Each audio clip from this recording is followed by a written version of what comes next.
Hello, ladies and gentlemen. Welcome back to the Wrestling for Life Network. Welcome to another live stream as we bring you AEW Dynamite tonight.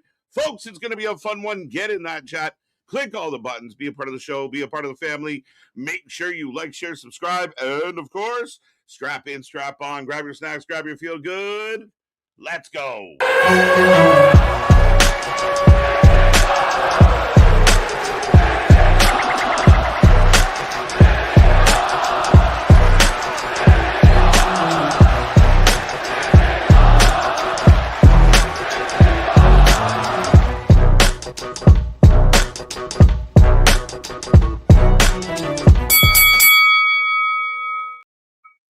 Ding, ding, ding. We are live and back at it again, folks. Like I said, we are the Wrestling for Life Network.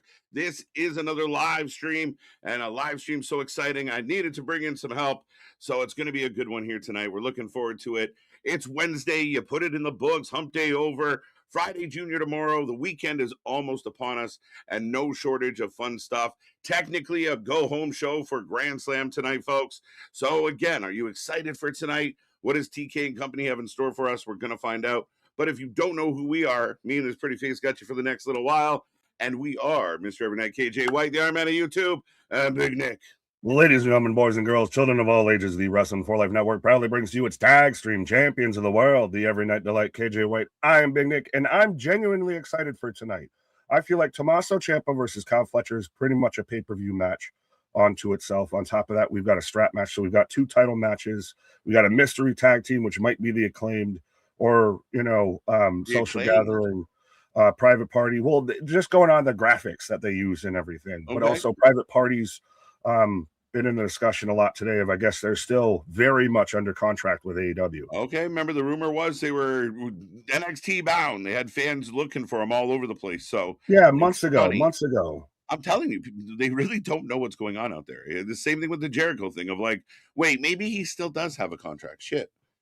Yeah, he hasn't shown up in like 4 months. Maybe he still does work there. Right. The Buddy Murphy's a good one. Been gone for almost a year. Will he return at Grand Slam this weekend? They're just going to return to the scene of the crime there of he's just hoping that they mailed a ring this time. Right. But it should be interesting. Wednesday is always fun here, folks. Get in that chat. Don't be quiet. Don't be shy. In the next few minutes, we will say hello to the people.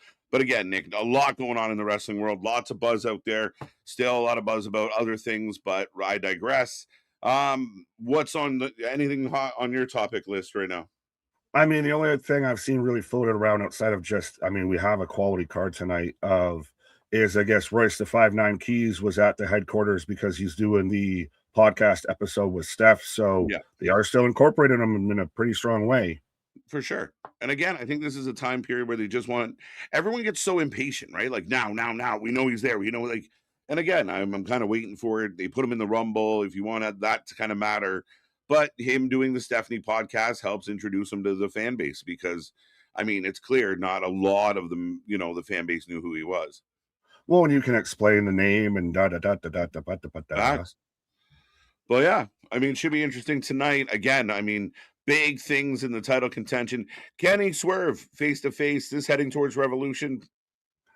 Yeah, I'm intrigued by the matchup as it is. I also do I know that Brian Alvarez is going on the whole tirade of the main event scene in AEW hasn't really changed too much, but I like that everybody's, a viable option to challenge for the world title right now. Of Kenny and Swerve have an issue because they're both trying to go towards MJF, and because they were in the match with Andrade, who's going to take on Hangman, and Hangman's got the issue with MJF because he cost him against Brody, and Brody's challenging for the title. Of everybody's interconnected here. That's a good way to put it. We kind of criticize some of the loose ends that have happened or been left alone, but to your point right now, it's kind of the hottest thing. Like, I have to do it. Thank God they kind of pushed Moxley out of the scene, because since Moxley left, now it feels exciting. It feels fun. Like it's moving for the first time in like a year and a half. Yeah, it actually feels compelling, and you want to know, well, who's actually going to take on MJF? Can MJF get good wins in this process? So far, so good. And again, I think the good news is the few people that we're talking about are actual contenders where he could lose the belt at Revolution. He can lose it past Revolution. So I'm curious. You actually got my interest up. There you go. Well, and I'll sell you on this one too. That I said is a pay-per-view level quality match to me of Tommaso Ciampa taking on Kyle Fletcher. Mm-hmm. I think the TNT Championship, it's already kind of been there, but Ciampa and Briscoe and now Fletcher have very much made it like how we've praised the WWE's mid-card scenes. Yep. Of the men's IC title and the US titles, how they've been, especially the US title on SmackDown, the Open Challenge. It's a little, let me copy your homework, but just change it up a little bit so it doesn't look like you copied. But having a guy like Ciampa has been such a good addition to this division. Yeah. It feels fresh. It feels exciting. It's a new vibe, a new energy. A lot of us are big fans of Ciampa, a veteran. And again, I think he made the right choice. I mean, for anyone out there with Ciampa hate, knock it off. It was financial. It was about security for his family because there was a paycheck and an opportunity that in one place that didn't exist in another. So I think he made the right choice. This is a place I think he'll be better featured. And I hope he kills it. I hope this match tonight murders. I think in a perfect world, you get Fletcher away from the Callis family, but you got a lot of heavy hitters kind of in that middle that really could use some, shaking up. Get Takeshita and stuff. Get them get away from Dawn. Oh, well, yeah. Well, they need to get away from Dawn. Get away. Well, because Okada's just been this annoying prick now of interrupting Kyle and everything. But Ciampa, going back to the Ciampa point of Ciampa will be better used and can reach higher heights in AEW than he ever could have in WWE. Once he moved to the main roster, he was nerfed as a character. Yeah, in a big way. And I think that changes the dynamic. And for him, he has the opportunity to now be in a spotlight and do well. So I'm looking forward to this one, Nick. We got a bunch coming your way. The women are in a strap match, mystery tag team. I'm very curious to see who that could be. Again, I think if Tony Khan can kind of not trip on his own unit pecker, then maybe we'll be okay. I can't do the Woody Woodpecker laugh, otherwise I would have right there. But yeah, this has the makings of being a really good Dynamite. I know I haven't been here for all of them. Some have been up, some have been high, some have been low, some have had some good moments, some really bad moments, but this seems pretty much stacked to the gills. Like this actually feels like it's going to live up to the hype. Yeah, and my challenge to Tony Khan is going to be, can you pull off 2 hours? Can you make 2 hours good? I know a lot of fans out there, the tribalistic ones are very inclined of like, one of the segments was super crazy cool, or there was a death match in the middle of the show for no reason, but that's good enough to say it was an amazing show. I'd like to see him carry kind of a consistent flow and keep the show going from start to finish. Like we don't it's got a good card. I think there's no reason why this can't be a solid front to back, good offering. Yeah, you can't say a Super Bowl is a great Super Bowl because of one big play. Right, facts. But with all that being said, let's go check out the chat. Let's say hello to the people. If I could get you to actually kick that off for me, that'd be awesome. Fair enough. I'll take the chat off or click it off for you.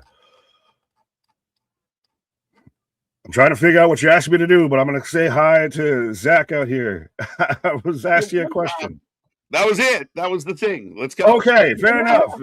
Zach, what up? But top 3 from last night, Spaz, Mega, and Richard as well. Yeah, throwing me all off out here because, I'm not normally out on these Wednesdays, but had to be out here for a stack show. Yeah, right.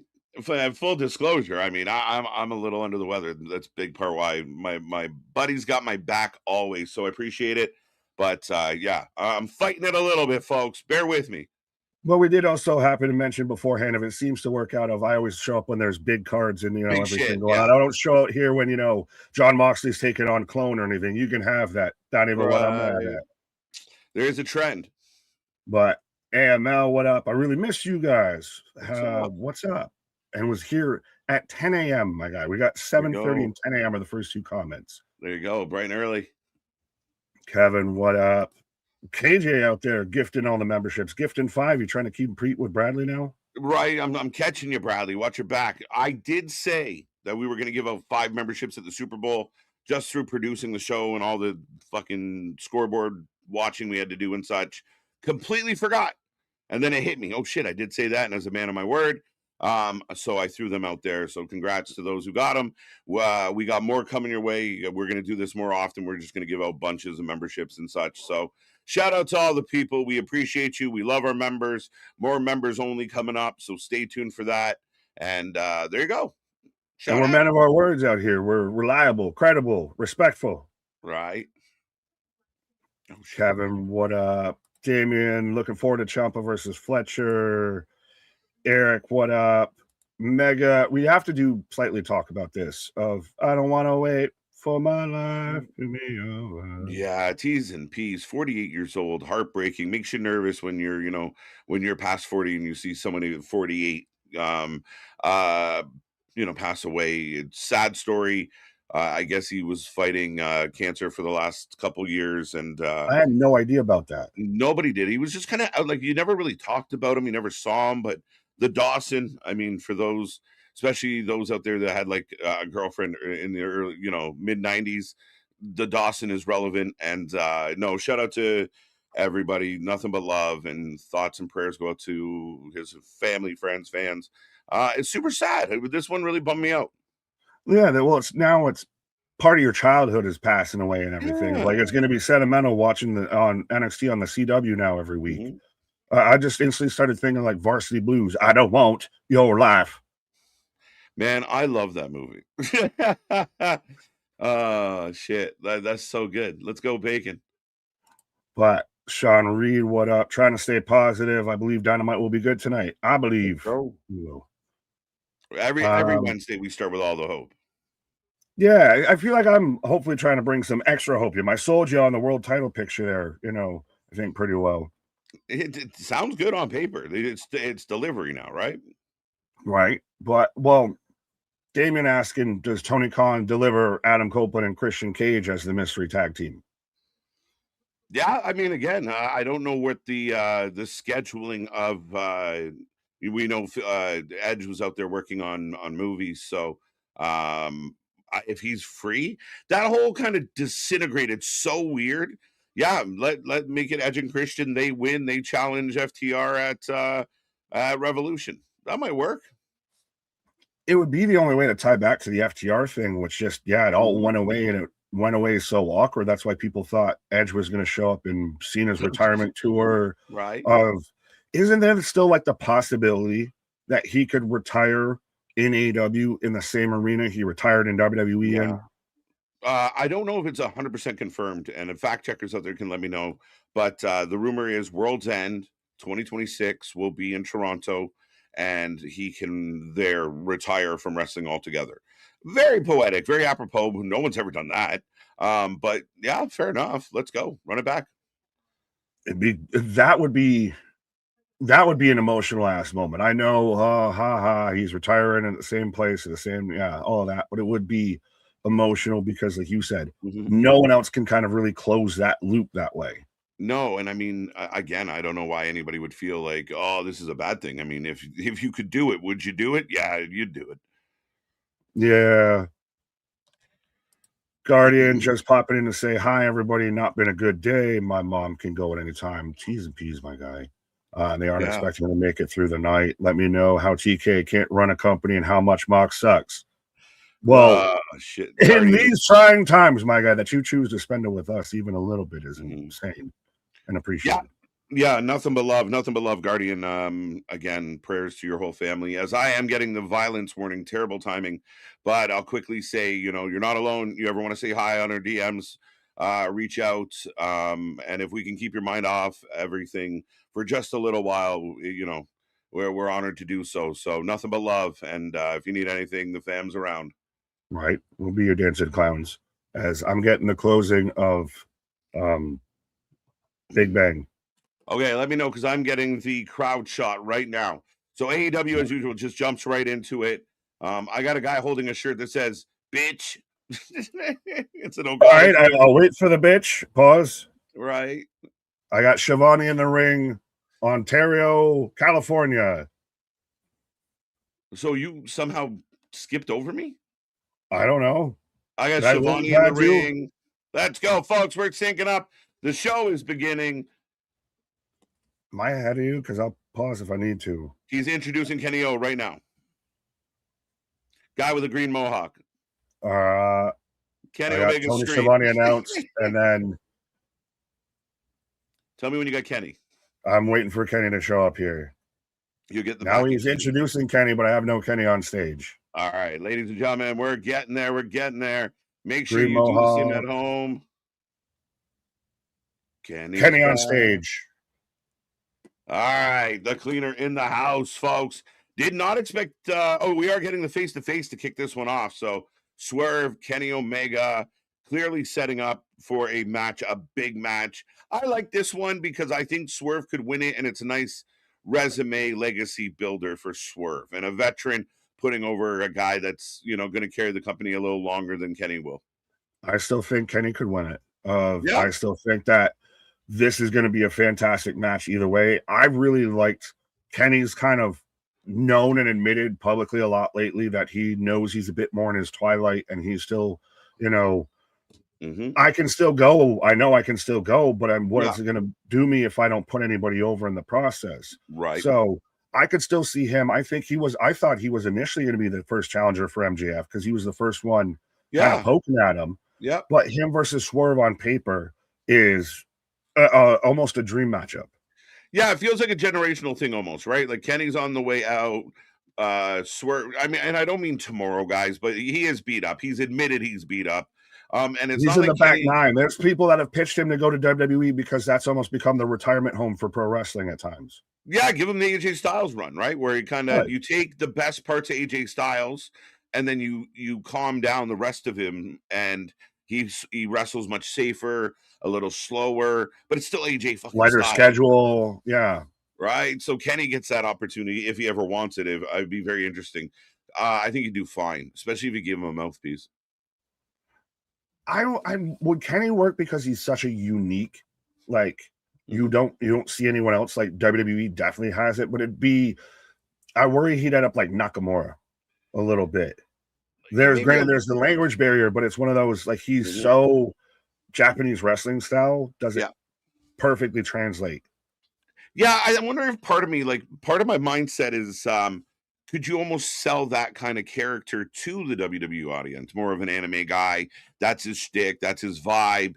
He is a bit of a Street Fighter character unto himself. So, I mean, it'd be very interesting if they could do something like that. Or, does he come in with a chip on his shoulder and you give him somebody to talk for him? Does he go best bout machine again? And, think about it. Could you get a Kenny Omega CM Punk in WWE? That'd be amazing. Twitter would burn. I'm down for that. Let's go. But we do have Swerve in the ring. And again, I do feel like Swerve is a guy that's working through his prime right now and looks good. They just got it. What I like is the people around the titles are doing stuff that kind of matters. Where I feel like too long for Tony, the title stuff might be okay, but like nothing, like people would just like vanish or be in bullshit. But that's because it was locked up in a fucking briefcase and everything for a year and a half. And now that it's actually out there in the open, now you have the connective tissue of all of these challengers going at it. And Swerve's another guy that I feel I can comfortably say would have never been where he's at now in WWE. Yeah, Swerve made a good choice. And again, Swerve put himself in a position to be in a place that kind of would let him blossom instead of just sitting in catering or stuck in the mid card. I agree with that. I think Tony Storm's another great example of somebody that's been successful going to AEW. I don't know if it would have ever got that love. It's a but she's getting nerfed now. She is getting a little fucking nerfed, ain't she? We bet, but we can talk about that in a minute. But Michael, what up? Roman with $2. I like Statlander, but she's a boring chick. When we get closer or get off of this segment, we can talk about I don't know if you saw her get emotional in the interview that was going around today about, her getting back to the championship and everything of her kind of comeback story. She actually really welled up. Like, I really like Stat. She just doesn't, there's something that doesn't ever fully click in a gear, I feel. A couple, yeah. Well, we'll get into it after. I mean, we do have Swerve doing his thing right now, and again, I mean, Swerve is a guy that we need to push hard in this company. I think people really want to cheer for him. I'll quickly say Pete, Bonkers, Reader, MDB, Ken, Guardian, Damien. Who else we got? Mega, we got you. Paul Carpenter's in the house. Pete, we got you already. Let's go, Pete. Pete might be a new Pete. MDB, welcome back, sir. Let's go. Let's go. If we missed your name, just say hi and we will try and get to it. Wednesday's always chaotic in the chat, but we'll click on as many as possible as always, folks. Yeah, we're not trying to ignore you. Sometimes we get long-winded. Sometimes StreamYard gets backed up. We ain't trying to ignore you. Trust me. Right. You know when you're now Kenny Omega wants to march himself back in. Why? You know when you're echoing in your own fucking head? Drive me. But Swerve's got more charisma than Kenny. Oh, well, yeah. Well, I would say that's without a doubt. Right. Kenny has that weird, unique personality kind of vibe of it's like a Cody Rhodes of like he's being as genuine as he can be, but it feels disingenuous the whole fucking time. Right. Like he can, sell out the Tokyo Dome as a Canadian, but in an American audience, he feels a little awkward, a little showmanshipy. Yeah, for sure. Swerve's new theme is not it. I don't like his new theme, and I'm really disappointed that you would take one of the more over themes in AEW and change it up. Like that to me is where you're as the boss, you're not thinking wrestling, you're thinking, well, my guy wants to use his remix instead of thinking big picture for the company. We never changed Judas, but we changed Swerve's theme song that got the entire place rocking. It'd be like if you just randomly switched Jey Uso's music right now. What are we doing? Yeah, without rhyme or reason, right? Like, and it's over his shit. So I mean, that to me is where Tony sometimes feels like he doesn't actually pay attention or care about the fans' reaction. So, Swerve came to me, wanted to try a new song, so I said, "Let's do it. That sounds lit. Let's go." Tony Khan would be someone that says that sounds lit. I think so. Yeah, but I mean, you have the whole building rocking. Top rope, big pressure, applied. Yeah, Swerve. Why not? Now it's whose house is it? Yeah, whose house is it?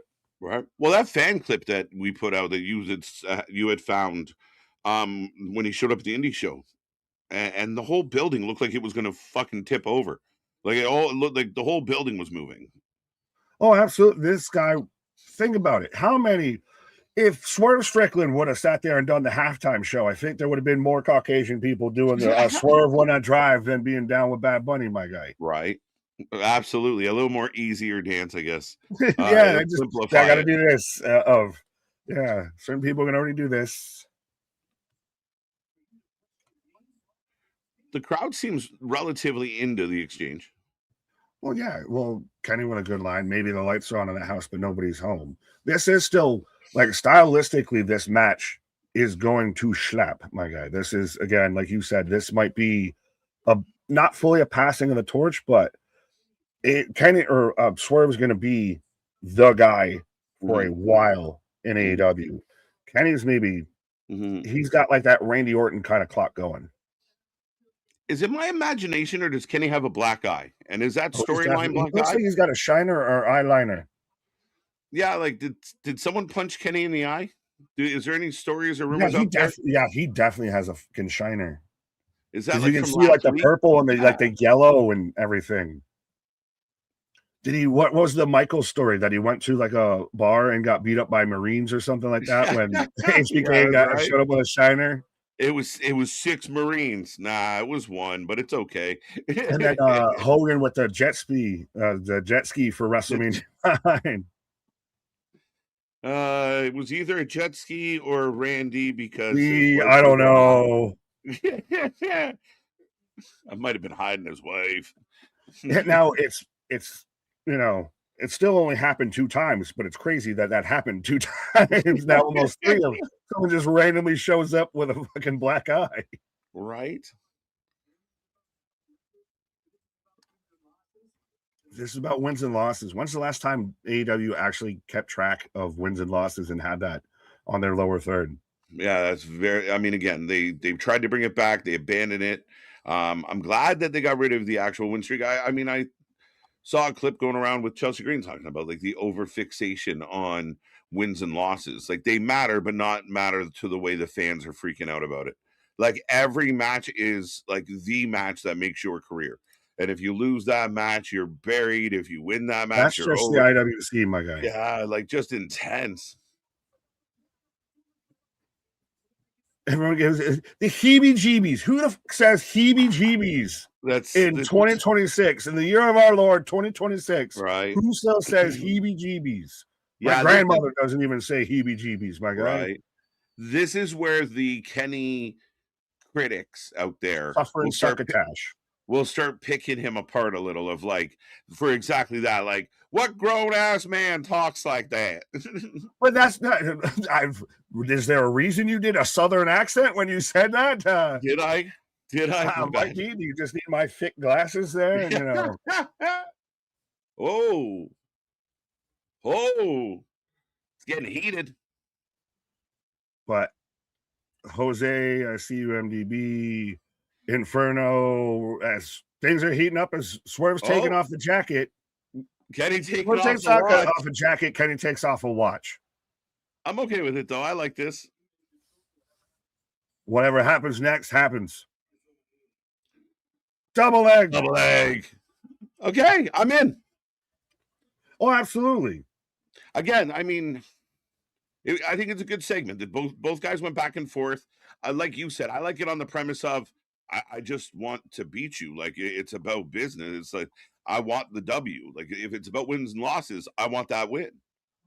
Exactly. Well, it's a feather in the cap, like you said earlier at the start of the show. Kenny eating the steps, but hey, we're off and running. And like you said, we know even if the build to this doesn't quite make sense or work, the match is gonna fucking now go. I know this won't be, but this should be the only fight in the crowd segment tonight. This should be it. If you want to make it make sense and you sell the impact of this to where they're fighting out here, they're throwing chairs and everything. I know it won't be, but this is where this should be the only fight in the crowd segment all night. Well, Professor Big Nick is correct, but highly unlikely.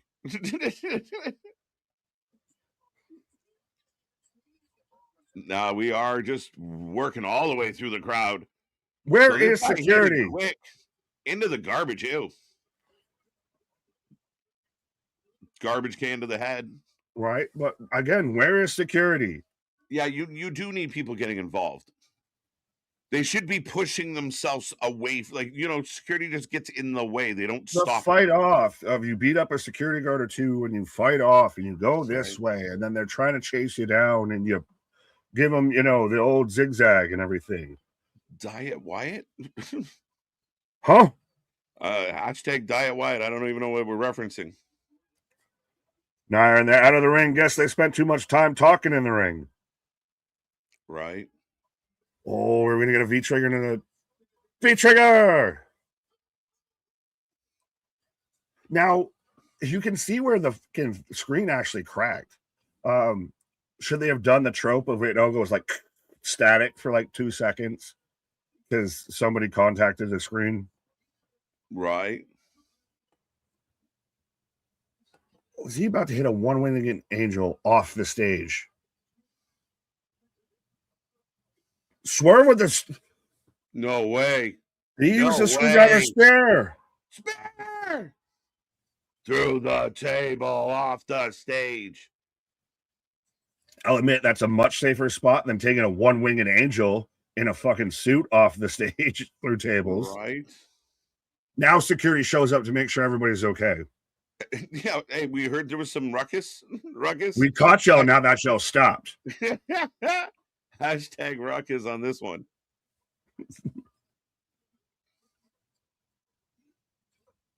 Walmart be having some swag sometimes. What? Right. Rolling in. Holy. So, good start to the show. Good stuff. Official out there like you, I'm sold on this match. Right. Yeah, I'm with you. I'm sold. Let's go. We're good. Oh, main event tonight. They've already announced that main event is the strap match. Good, It should good. be. World title strap match. Yeah, make that your main event. Or why would you do it in the middle of the show? Built it up for 2 weeks. Oh, so is Clark Connors part of the Death Riders? Maybe kind of sort of because of Endgame Gabe Kid? Kidd. I don't know. Well, David Finley is still getting WWE interest. Here's your New Japan update briefly. Yota Tsuji's officially re-signed with New Japan. Okay. So that whole We thing heard still Uncertainty was gone, so that was right. not So true.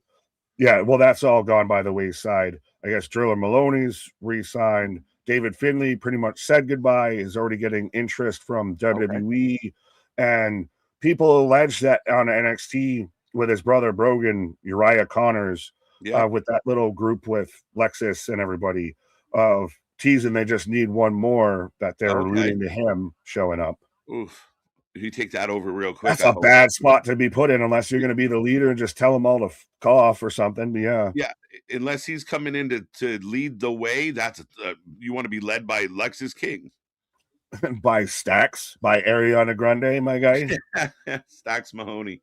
Let's go. Yeah. By the way, we got the prototype with Don Callis in the back, and they're all smiles. And Don Kyle's good. Don ruins it for me. Kyle's going to break away from them the same way Takeshi is. You would hope so at some point.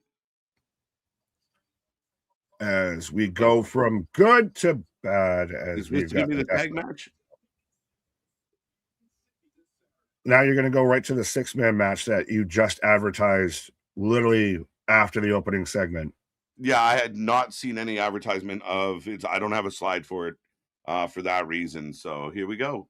Right. But Anthony, what up? Swerve versus Omega should be good. Absolutely, my guy.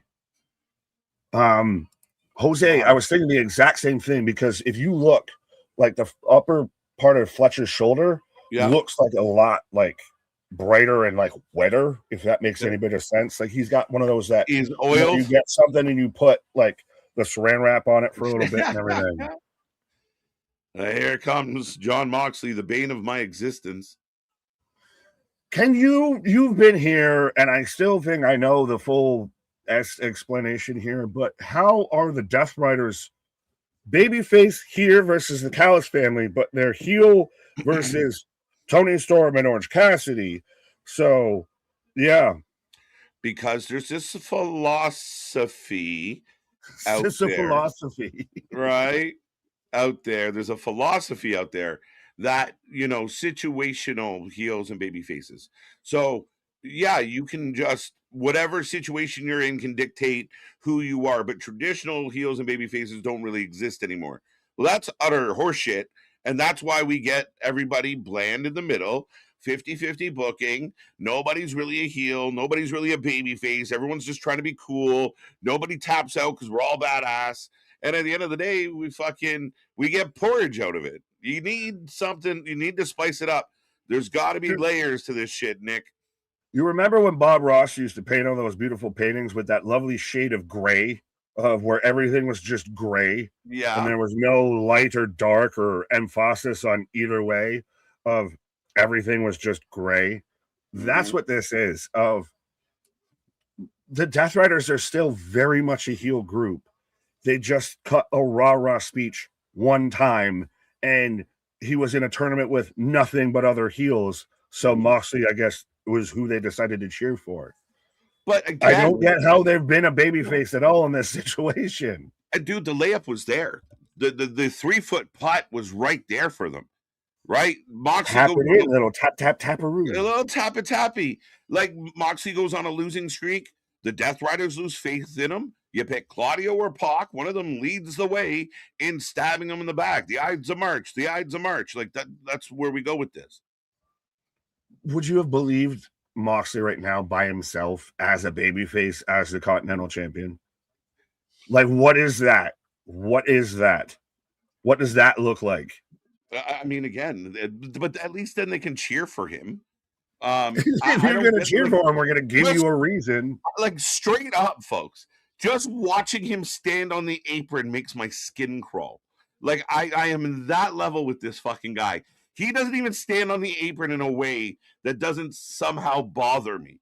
I know if You've he gone ever, too deep down the rabbit hole. I'm here to help pull you back but up out here. You're a little too jaded. everything he does is so putrid. And again, if I ever told him to his face, he'd shrug and say, "Who the fuck cares what you think?" And that's fine. He's the professional making millions of dollars, and I'm the guy sitting here fucking talking about it. Deal. You win, Moxley. But my God, do you suck? Joe Shit. Montana out there. But yeah, Jose, they're the Life Riders now. That's their babyface name. The The Life Life Rider. Riders. But again, in order to make a babyface turn, you need legit things to kind of happen. You need a story to be told. And no, it's just Rah rah. he does Because he rah does the fist rah. pump once in a while. We're not gonna take it. And But everyone's no, like, it's the same thing with like especially FTR Ball, Dax for the longest time, with just rah rah speech and their baby no. faces because rah rah speech. That's the playbook to be a baby face in AEW. To be the blandest, most generic, easiest way to be a baby face is just rah rah speech. Rah rah speech. You tell everyone what a great company this is and how much you love working here, and the fans will go banana sandwich. Right. But Christopher Cox, what up, Michael? Do you Guess what? want to pick someone for this 6-man? Well, the poll is up, and 81% are going for the Death Riders. Keith Sweat actually got more than Callis at 15%. I'm thinking the Riders have to win. It's the go home, and you're gonna get Moxley versus Takeshita, which personally, if I had a choice, it would be Takeshita wins in Australia. But is it one of those of the laws of wrestling of he who goes over on the go home show goes under on the pay-per-view, the collision that's not a collision? Yeah, I mean, they're a valid argument if they stick to the rules, but they generally, who knows if they even know what break the rules. Right? As we got a nice suplex, getting big ass Davis up and over. Claudio's What good. is that from Claudio? That's Swiss dabbing. Right? It's like fair enough. They call it Swiss cheese. Oh, bum. Jobson, evening boys. Oh, are we all guessing the Cope and Christian on the mystery team? I still think it's like the Acclaimed or something, especially if you go by the visual, like the little cutouts that they have. I feel like weirdly are going to give it away. That's why I was like Ryan Nemeth, but he's suing them, so he's banned. But no, he's not doing it. Private Party, if they're still under contract. Again, I don't think Private Party or is it the Bang Bang Gang returning again for the 7th time? I don't know. Edge and Cope make a lot of sense. They surprise the world. You get a big pop, and then you build for Edge and Christian versus FTR. But that depends on who you think's going to win the match. Do you think it's the Rascals go and take on FTR? Do you think it's Mystery TBD? Do you think it's Young Bucks? Never bet against TBD, bro. I think it's going to be the Rascals because they just signed. So, and you will have the Rascals taking on the Young Bucks. So there's your flip-de-doo. There's your spot heavy match of the night. And you get either the Acclaim that can kind of just work it and can take the pinfall, or you get Private Party. That's another flip-de-doo team a bit. That's a high. So there's your high spots of the night. Yeah, fair enough. I mean, I think ultimately, Young Bucks versus FTR at Revolution, Rascals versus FTR at Revolution. I don't know. I mean, stylistically, what if, it's Rascals versus the Young Bucks at Revolution because they're mad at each other because they both sucked and didn't get the fucking shot. MDB asked in the chat, and I saw Propunzo let down your comments out here of, is there a wrestler you absolutely can't stand for no reason? Mine's Claudio. Yeah, he bothers me too. I love me some Claudio. No, Claudio's good. I like Claudio. You just said he bothers you. I was joking about that. The Claudio. Fair enough. But I mean, I kind of don't like. I feel like Moxley. I have reason. You know what I mean? Like I can't stand him with reason. Do I have reason for Dark State, or do I just, I feel is like that Dark without State. reason? I feel like Dark State is without reason. Or Actually is the it Wendy denial of. Chu? Which do I have less of a reason for, Dark State or Wendy Chu? Because I have, I guess, some wrestlers I out and outright just don't like. I think Wendy Chu, you get a pass on because she was narcoleptic at some point, and that seems reasonable to kind of hate on. But spooky goth mask and dorky glasses and all that. Right. I'm trying to think of someone I hate on for like no reason. We I all felt know like Eddie Ash by Jesus thing. Elegance was like that for a long time for me. Was it But her now, or was it Dana Brooke? Dana Brooke, I just, it was funny for me. She did nothing wrong, and now watching kind of the evolution of her career, I actually really like the lady. And I mean, we have our own member of the Elegance brand up in the house as well. Yeah, we've been invaded. We've been invaded. Yeah, no, I hate Moxley with reason, although I think. Yeah, well, yeah, it's with cause or without cause, I guess, is kind of more the thing. Claudio is Claudio's clone. Could had be. to drop off the E to be clone. Right. It's so weird. That might be one that I hate of just obligatory too, is hologram and clone. Just the gimmick is trash. So no matter what you do, I hate you. Like, will they do more? Will there be will we like branch off? Like, will it be a whole army like the Americanos? Go Power Rangers, you mighty morphin. So weird. I'm subscribed yet. I get notifications when you're all on. I think maybe the word I don't might have been slipped in there, my bud. You're supposed to get notifications but you got to click the little bell. Ring the bell. Can you ring my bell? Yeah, ring the bell like the start and the end of the match, my guy. Yeah, 100%. I like that question, pal. By the way, who can't you stand for no reason? I'm our buddy MDB all over that Sami Zayn vibe. Oh, 100%.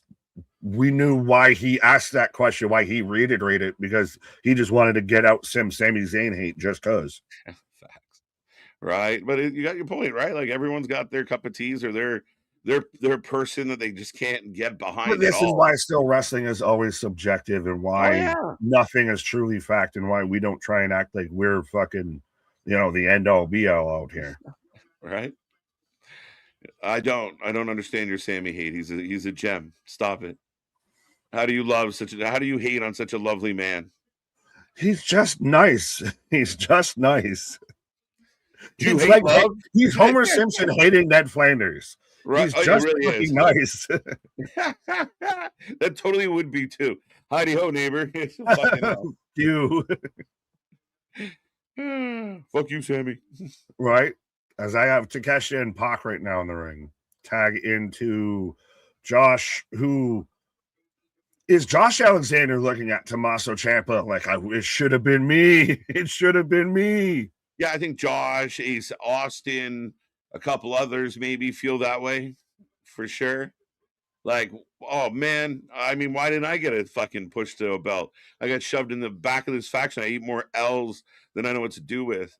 Imagine Josh Alexander and Mike Santana right now at the top of the card in TNA on AMC of, hey, Josh, you want to go be a mid-card guy in a mid-card faction?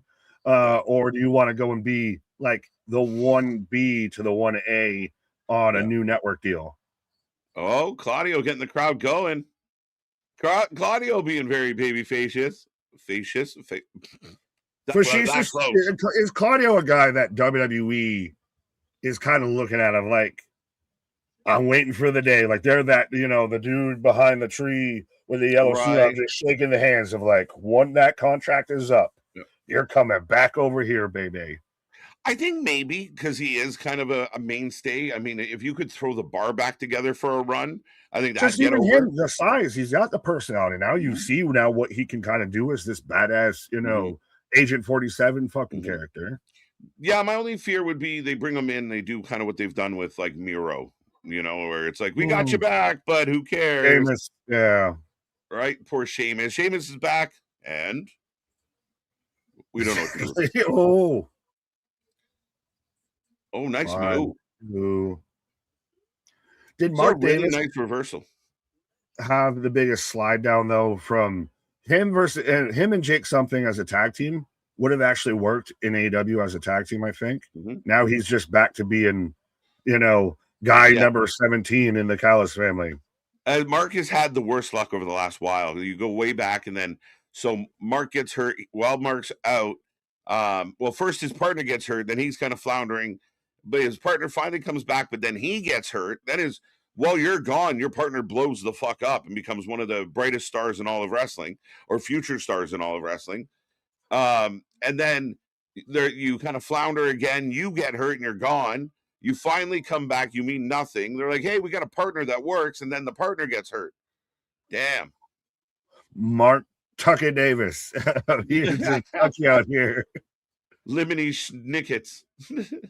Whoa now. He is the Neville Longbottom of AEW.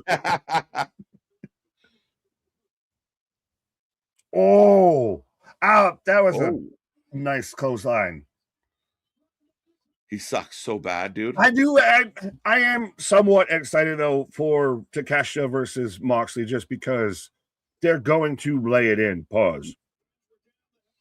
And I just hope Takeshita wins and just we be gone of the Moxley monster. That's the only saving grace of the whole fucking scenario for me.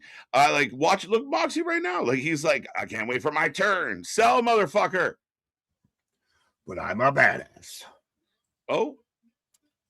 Takeshita is a guy that if I'm AEW, I can hang my hat on. Like I make sure that this guy's signed for the next 17 years.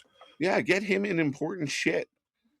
He's your future face of the company. Yeah, my only fear with Takeshita fighting Moxley, again, it could be good, but it's going to be a Moxley match. Moxley's going to drag it into the crowd, drag it all over the arena. But I think it'll be a Moxley and New Japan match because of Takeshita. It's going to be 45 fucking forearms per minute, as this is amazing.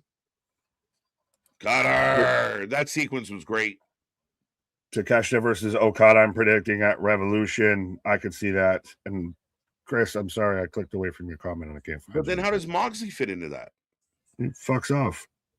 Oh, Jesus. No, that's what he needs to go and find. He goes and finds that man. Big AEW chance. Again, I mean, it's been a fun match, folks. Chaos. The rules don't really matter. I hate Moxley, but other than that, we're good. It's not boring. Well, it's surprising that it's still technically heel on heel, but you get away with kind of no disqualification, organized chaos with it being a 6-man tag match. Why would you do that? What? What do you mean? Why would that happen? As in, I'm saying why the match has been all right because you can excuse them being on the outside and everything like that because it's the 6-man tag match. Yeah, I'm saying it's still a little bit rough sauce that it's still a heel on heel match. Yeah, the fans seem to dislike the Death Riders a little less. Takeshita just threw Pac in to break up the pinfall. It was supposed to look like Pac spun Takeshita in, but Takeshita just threw Pac at him. Olay. I just want to beat you up some more, so I broke up the pin. Right. Shitty kicks by Josh. Does Okada cost Takeshita? Right. Okada is, probably. That sounds about right, BJ.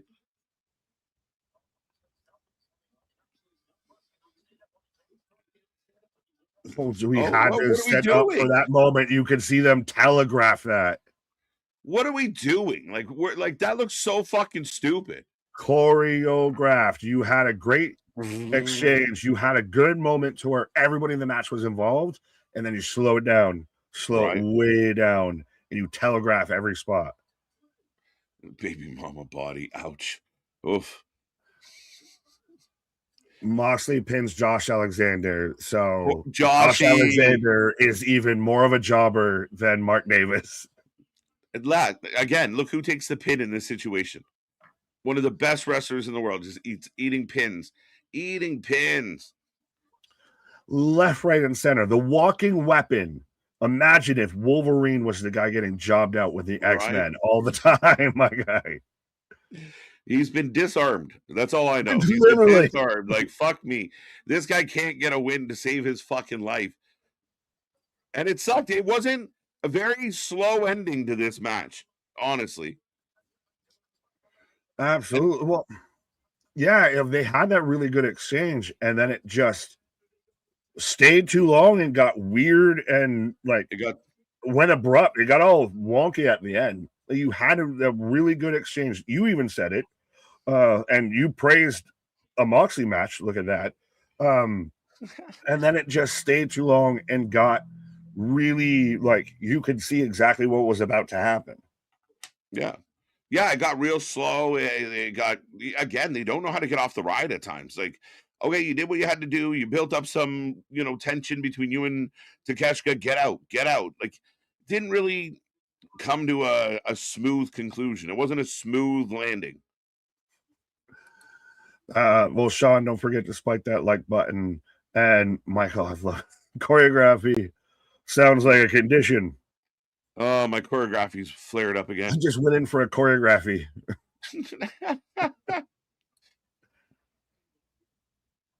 But I'm in commercial break right now, sir. I don't know if you have a picture-in-picture or anything. Nope. Straight commercial, folks. We are back tomorrow for TNA. For those who don't know, should be a fun one. Remember, we go a little bit later on Thursdays, but be a friend, tell a friend. Right now, we got a lot of shorts up, a lot of clips up. Go check those out. Again, if you're bored, lonely, having a good day, bad day, doesn't matter. Come over and see us, and we will keep you company. Go check out the archive today. And we got tons coming the way right up until Grand Slam this weekend, sir. Absolutely. I just started thinking of like the 80s, like come and knock on our door. We've been waiting for you. Everyone just dated themselves. If you understand that reference of you might be in for a choreography. You might need a choreography. Yeah, right. You might need a choreography if you know that song. But yeah, fucking jokes. It's the thing and the thing and the thing. 3, right. 2. Well, that feels like a very much an AEW match of Three's Company too. I got that one. Will Nick be here for Omega versus Swerve next week on Dynamite? We'll see. Maybe. That's how you keep guessing. That's why you need to hit that bell notification because you never know when we might show up. Right. Especially with all the international shows and everything like that now. And two, you got kickoffs, you got this breaking news, everything. All the stuffs.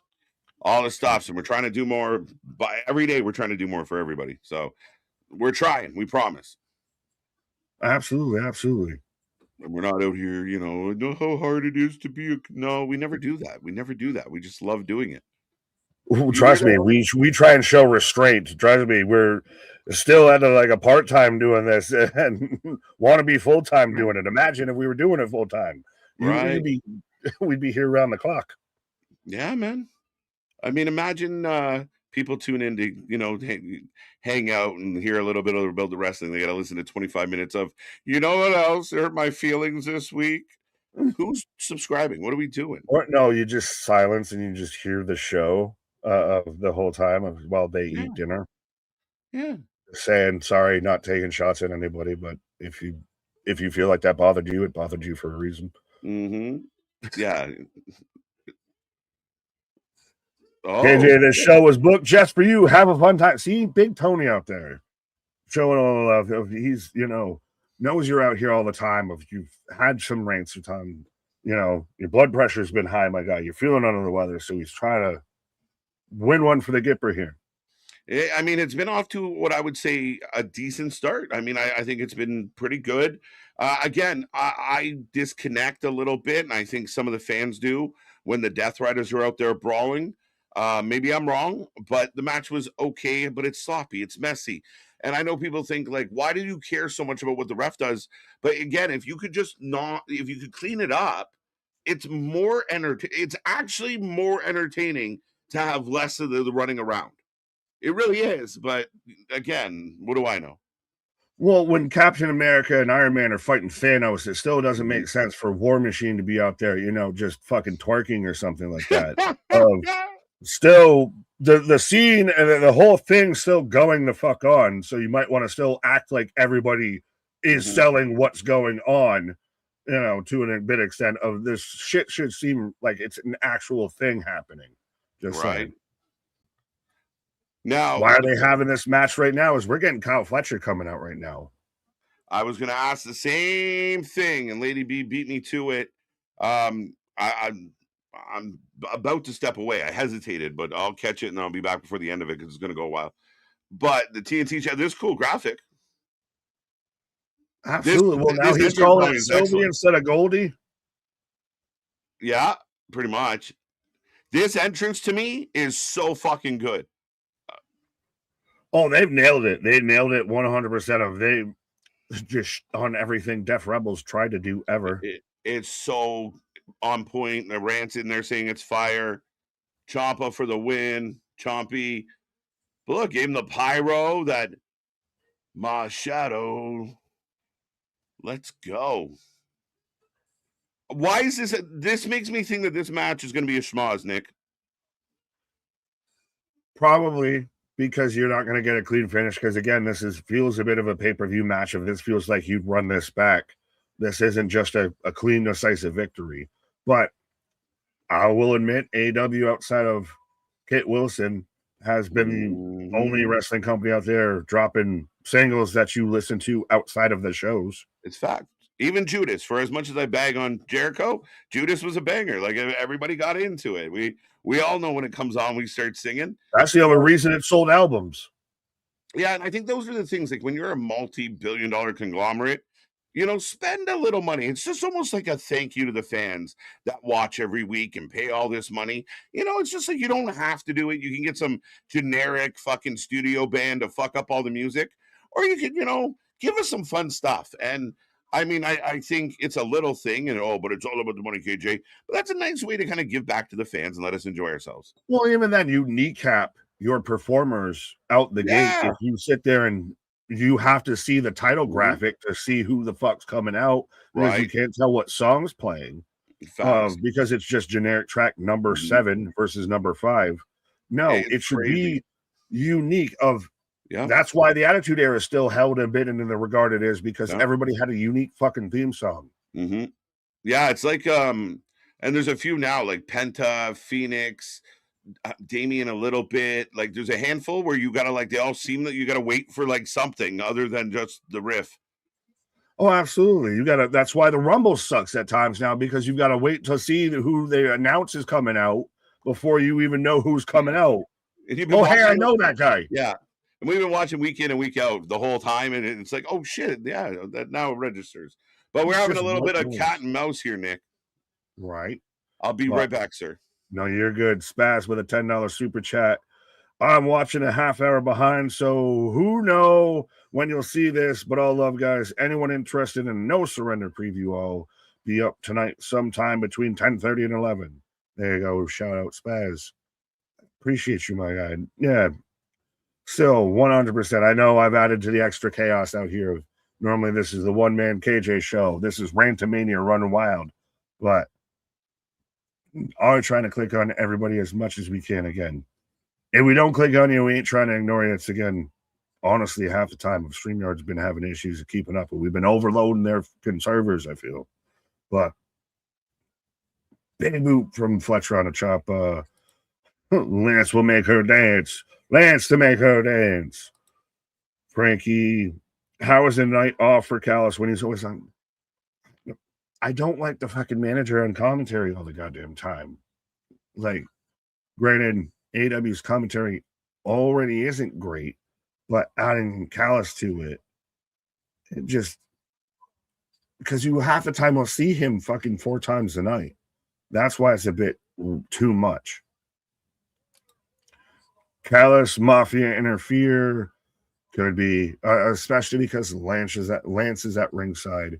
So does it get to where this starts to drive Kyle Fletcher out of it, like with Okada? I think it was last week, Okada interrupting, Fletcher's whole promo about challenging Ciampa and everything, and more putting Okada over. Of that, this kind of throws off Fletcher of I you don't have my interest in me anymore. I'm out of here. And then are they going to have to do that stupid fucking I need to fight my way out of the group thing to where I have to, win my freedom, quarter pound crew, Will Ospreay, Callis family stuff. Boston, what up? Ciampa is back. And boy, Triple H, did you drop the ball with this guy? I don't see. That's the thing is, I don't think it's a drop the ball. It's one of those. He was never going to be this Ciampa on main roster WWE. That's the thing. It's you see it in every sport. Of sometimes it'll look like, oh my god, I can't believe that team let that person go and they sign over here and then just end up crushing it. That's not because the other team fumbled always. It is at times just because it's the better fit for the situation, the athlete, the talent, what have you. Of Tommaso Ciampa was not challenging Roman Reigns at WrestleMania respectfully for a world title. I feel of Ciampa works way better in AEW. Example of this match as he's blows the kisses to Archer, then huge knee. Oh, the clap and the back clap. As I'm sure we're going to commercial break. Yeah, Ciampa. Picking up Fletcher right now, but Ciampa works way better in AEW than he was ever going to work in WWE outside of NXT. Like he even said, I don't want to leave NXT because he knew that was kind of it, I feel. So Snapdragon suplex. As we're going to commercial break as both men on the outside down. But yeah, make a long story short, or make a long story long, actually. Ciampa going to AEW works way better. I don't think it's a true drop the ball or a fumble or anything like that with WWE. It's one of those just that's where it ends up. Like he was always going to be a better suit for that team. Ciampa is better than 3/4 of the AEW roster right now, just based on character work alone. That man knows how to be a wrestler. And that's, I think, why him being now on their roster, him on the mid card, instantly becomes a champion. I think they're added like 200,000 or so to the ratings, for his debut match. So him being involved here, him being instantly a champion, and them giving him a spotlight on him is doing wonders for them. He has already had a better return on investment than I think Okada and Monet have had. Just saying. Wyatt out there on Twitch. Again, folks, we do have the Twitch. We do have the Twitters. We have the Instagrams. We have the threads, the merch stores. We got anything and everything for your pro wrestling needs. Even got a Discord, all that. But absolutely, what up, my guy? Or gal. But Jason, yes, I am here. Because have you that why are we going at Cooper out here? Oh, why are they having this match right now? I mean, to have it going into the top of the hour, there's no way that they have this match end at the start of the first hour or the end of the first hour. And they start off the next hour with OC and Roderick taking on of Danny Garcia and Wheeler Yuta. There's no way that they do that.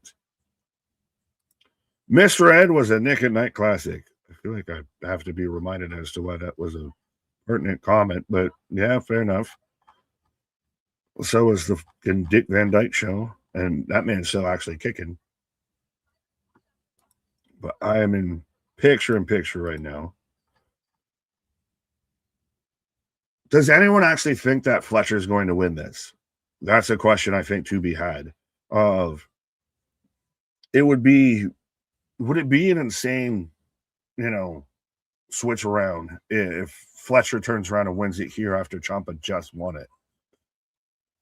Does it have to go just Smuzz route? Because if Ciampa beats Fletcher clean here. Does that diminish Kyle Fletcher, who was just out there at the end of last year, competing for the World Championship? Oh, up and over. Bradley, definitely not the roster.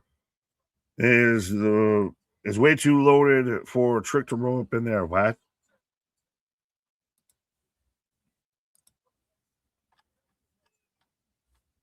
Fletcher grabbing the ring steps right now.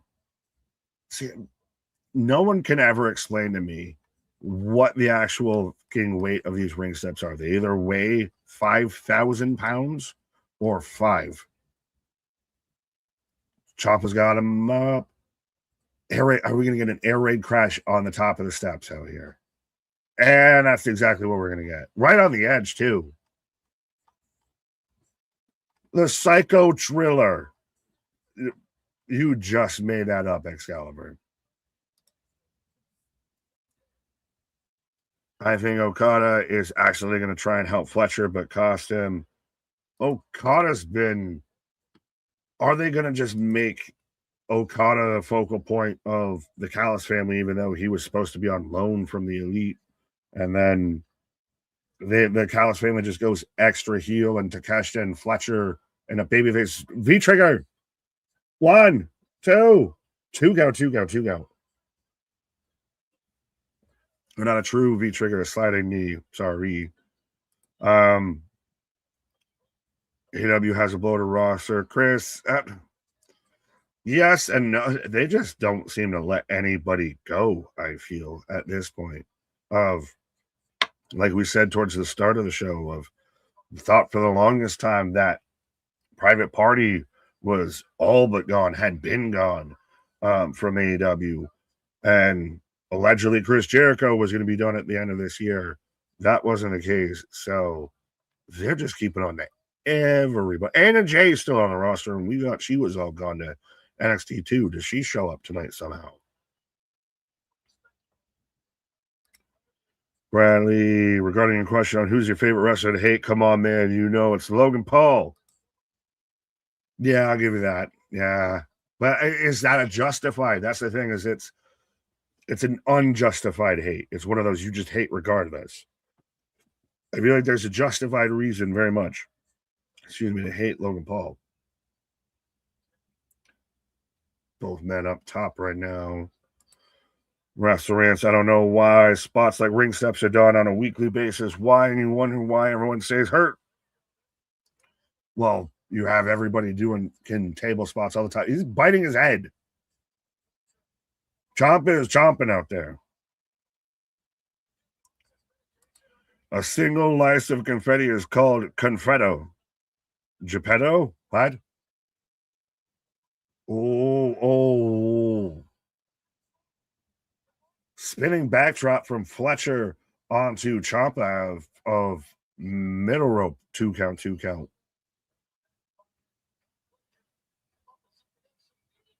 Powerbomb. 1, 2 count. Oh, they are gonna. I know. I almost just want this to be a schmoz, so this ends up a pay-per-view match. I feel like is it weird that it's a really good match, but it feels like they're still holding back a little bit? I think that's probably a good thing to an extent, if I'm hoping that this feud continues because of how good this match is. Both men to their feet. Step up Enziguri in the corner. Oh, he's trying to suplex this man on the outside. Backdrop from the middle rope. 2 count. Like a bomb. 2 count. He has no respect for anybody unless he's in a tag team. Oh, fair enough. Do we get a screwdriver sighting? Did we get it in the Omega Swerve segment? Yay or nay? Can't remember saying. That's a nay. Baby. What's up, folks? How are you feeling about this match, Maggie? It's been good. Ciampa, you notice, Ciampa's in the biting company, so I haven't seen Ciampa bite anyone in 8 years. Second week on, he's biting. Oh, what a brain buster! 1, 2. Is everyone in this match bald or about to be bald? 2 count, 2 count. Right. It's a great match. How we now? My concern is, are we downhill from here? No, because still strap match and still A tag match that should be fun. Tag match that's been announced. Well, then we've got the other tag match. Do you think it's interesting? Is this going to carry over through the top of the hour, or does this end at the top of the hour? This to me is interesting positioning. This would be your top of the hour, clicking through 9 o'clock. Yeah. People see this, tune in. The live, yeah. I mean, I think they're going to go through the hour here, and they're going to give them all the time. They might even go time limit draw. We'll see, but it's been back and forth. It's a hell of a match. I really feel like it is what we thought it was going to be, and if we thought it was going to be this, then maybe. Oh my God! V-trigger. What a suplex! 1, what a reversal! 2 count, 2 count. This match will not end. This is why I think it ends. The chat brought it up. I think it ends up in a schmoz. Of you get an Okada, you get a screwdriver, you get something like you said, a time limit draw. Oh my God! Another one.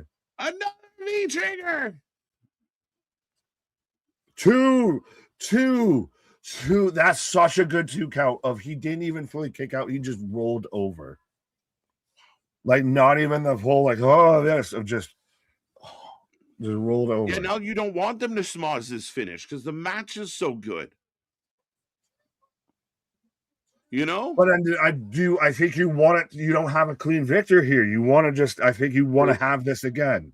Mm-hmm. And it's more of a Shining Wizard than a V-trigger. I stand corrected on myself. That is, it's a bit of both. It gets locked in there. It's pretty close. It's that in between. 5 minutes? Did they just say 5 minutes? What did they say, folks? Rapidly becoming an issue for the challenge. They might go time limit draw on this, bro, and then run it back at Revolution. I'm not mad at that. I feel like this should have been the main event. Mm-mm. I said it earlier, and I stand on my words that the world title over for the women should be a thing, but this match is so good. How do you follow this? Are they? Oh shit, that's terrifying for a guy with neck issues. Back of the head. The title is mine. What is it with Australians that have to roll into shit? They love tumbling. That's what you get for that. As we get the psycho tumbling people. Psycho knee. Jackhammer. 2 count, 2 count. Oh, Fletcher no selling everything. The crowd goes insane. Sam, bring it on. Falcon Arrow. No, half a cell. Wobbly knee Ciampa. Clothesline. Bro. Are you twinging every time Ciampa takes one of these big bumps? Oh. Wow. And new. I mentioned it while you were on your pause. I didn't think they'd do it, but so Ciampa has won and lost the title in 2 weeks' time.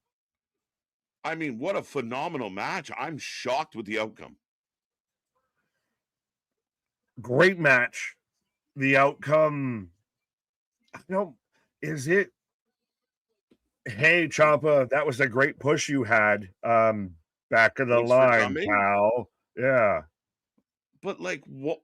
But again, with Ciampa as champion, this is an example of the type of match you get. So I'm a little surprised. But it's what you do with Kyle Fletcher, because Kyle Fletcher just challenging for the world title. I feel like it's short-sighted booking to me. We talked about both how it should have at least gone to the pay-per-view. At least make it to the pay-per-view, not a title change on weekly TV with this. Yeah, for it being clean, without it being like a distraction or Callus or Archer. Just straight clean. It's just straight clean. And then it kind of leaves us with, all right, so we're just all going to move on, which I don't get. I mean, Ciampa's, again, this is the type of match you get with Ciampa as champ. And why do they keep wanting to interview this man directly after matches? We know he's blown up. Good amount of booing. But so, and again, nothing for Ciampa, nothing for him like being pissed that he just lost or no, just anything. Roll out. It feels like thanks for coming. AEW got the big praise because they put him over and he won a title on his first debut. And now he's had the match with Mark Briscoe. He had the other match on Collision. His first Dynamite match, he loses. Clean. Straight out. I don't get it. I don't get it. I don't fully understand it at all, sir.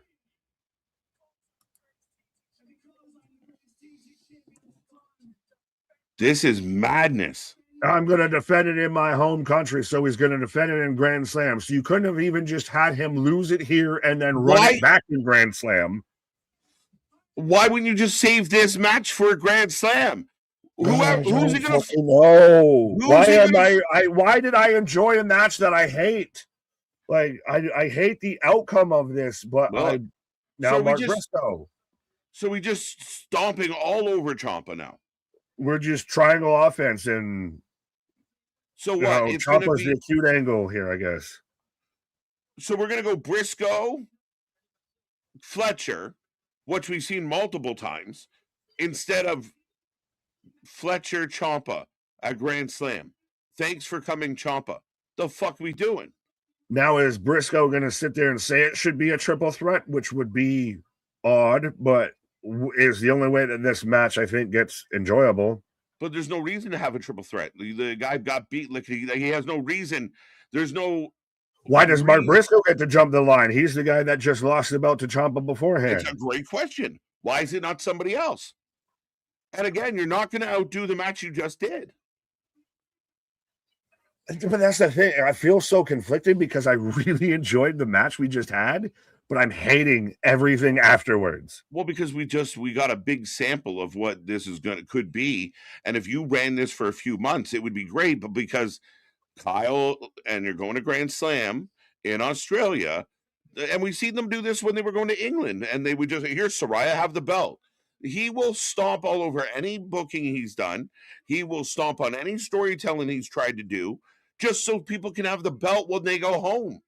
It's fucking childish. Man's just on universe mode and is not realizing he's losing. Like, he had the money. He just, again, like we said earlier, just all Tony has to do is not step on his pecker. It's been a really good Dynamite tonight. That was a phenomenal match. Like, that's one of the better matches I've seen in a while. And I just don't get the booking outside of the match. That's the thing, is it was a good match until it ended. And now it's been really all downhill here. Official, I lost interest of. They just lost interest in Ciampa now? If it's been 2 weeks, if I don't want to play with you anymore.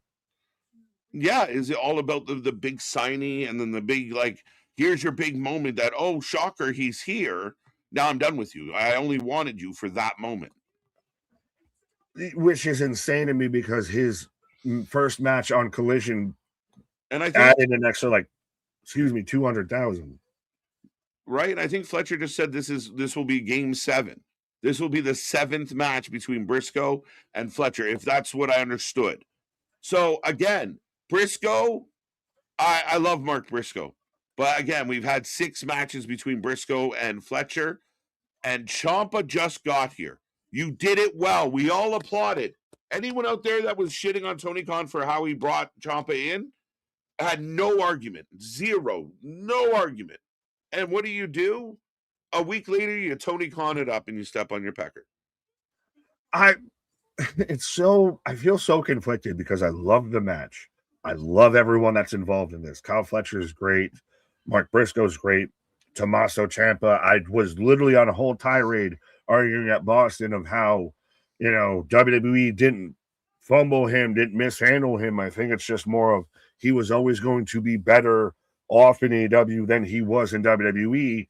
And Tony Khan has made me instantly fucking eat my words, I feel, a bit with this. Yeah. It's not the end of the world that he lost it, but he lost it, lost it clean, after in his first match on Dynamite, Mhm. loses it clean, and then is an afterthought right immediately Right afterwards. away. It feels like every other debut for anybody else that's signed recently in AEW of we put you over for about a week or two and thanks for coming. Hope you enjoy sitting around. Yeah, 100%. Like Kid says here, like Fletcher didn't really need this belt. He needs to push to the main event. Again, I feel like Kyle Fletcher's trying to get out of town, but keeps making laughs. Like we keep ending up back here with Don Callis and the TNT title. Like it just keeps circling back, and there's Mark Briscoe again. I feel like it's rinse and repeat. I feel like Ciampa just showed you, but know what I think they're gonna do? They go to fucking Australia. Fletcher beats Briscoe. That's why Briscoe's here, in front of the Australian crowd, and then they come back, and Ciampa says, "Hey, I didn't like that. I lost to you. See you at Revolution." That's what they're gonna do. Oh my fuck, though! But they could have sat there and got out of this and had a dusty finish. If you have everything Mhm. with, for crying out loud, the screwdriver, you have Archer at ringside, you have Callis at Yep. ringside. You could have had Okada get involved or anything like that. You Right. could have gone 7 other different ways, but instead you keep, like you said, a left turn, right turn. It's Right. fucking NASCAR. They just keep going in fucking circles. Have we passed that house before? I feel like we've passed this house before. No, I would have known that house. That house with the Right. blue fence and all Mhm. of that. Yeah, I would have known Right. that house. Yeah, but Nick, I think you're about to take a pause for. I keep keeping you here, so I'll No, you're let good. you. Trust me, my guy. I'm gonna go try and see what happened to Tommaso Ciampa after he just disappeared after that whole Right. match.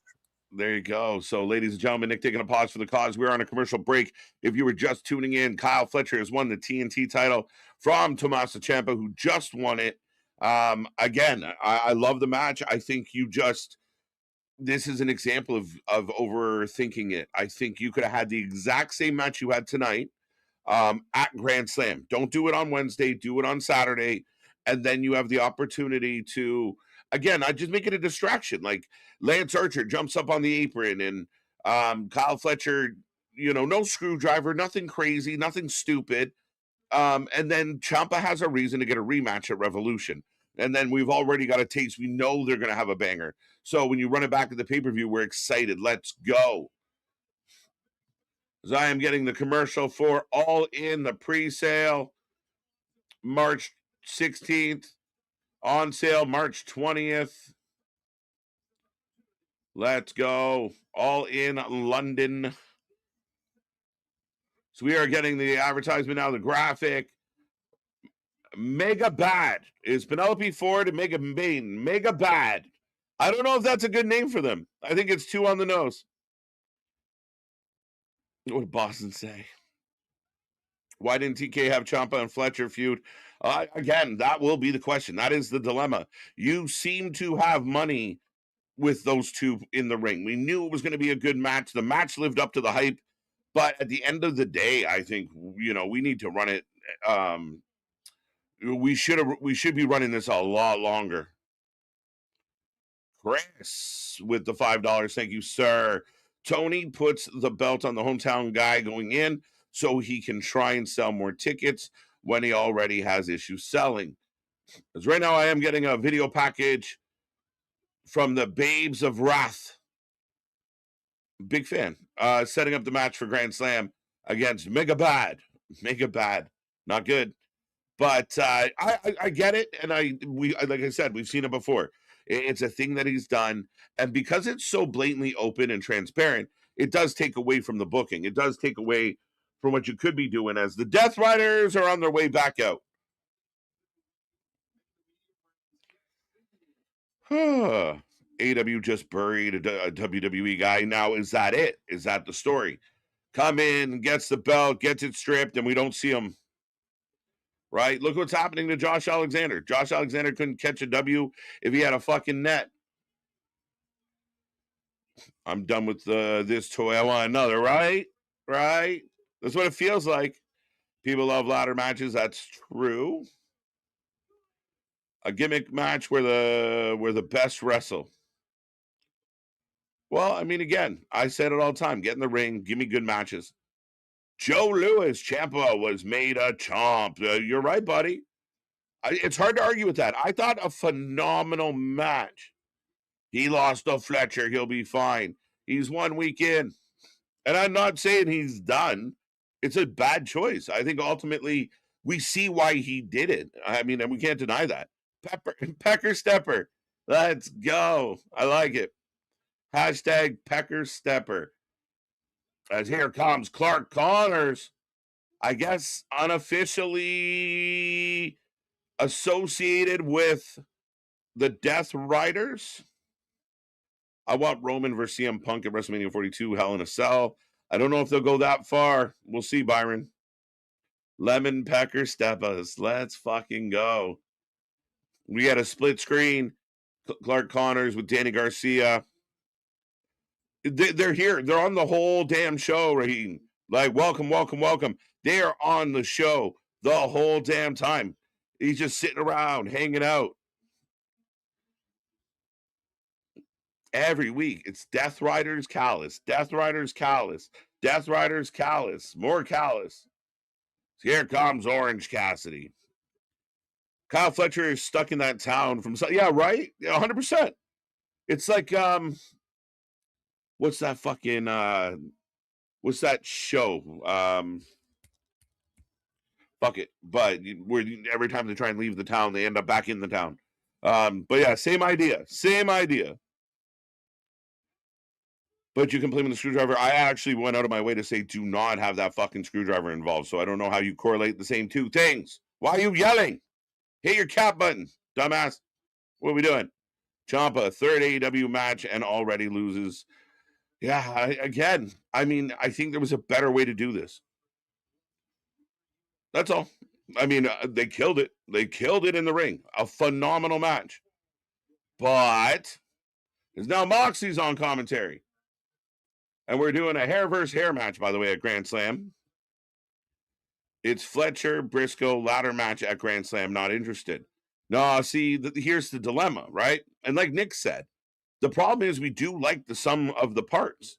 The only thing really hindering the sum of the parts is the booker.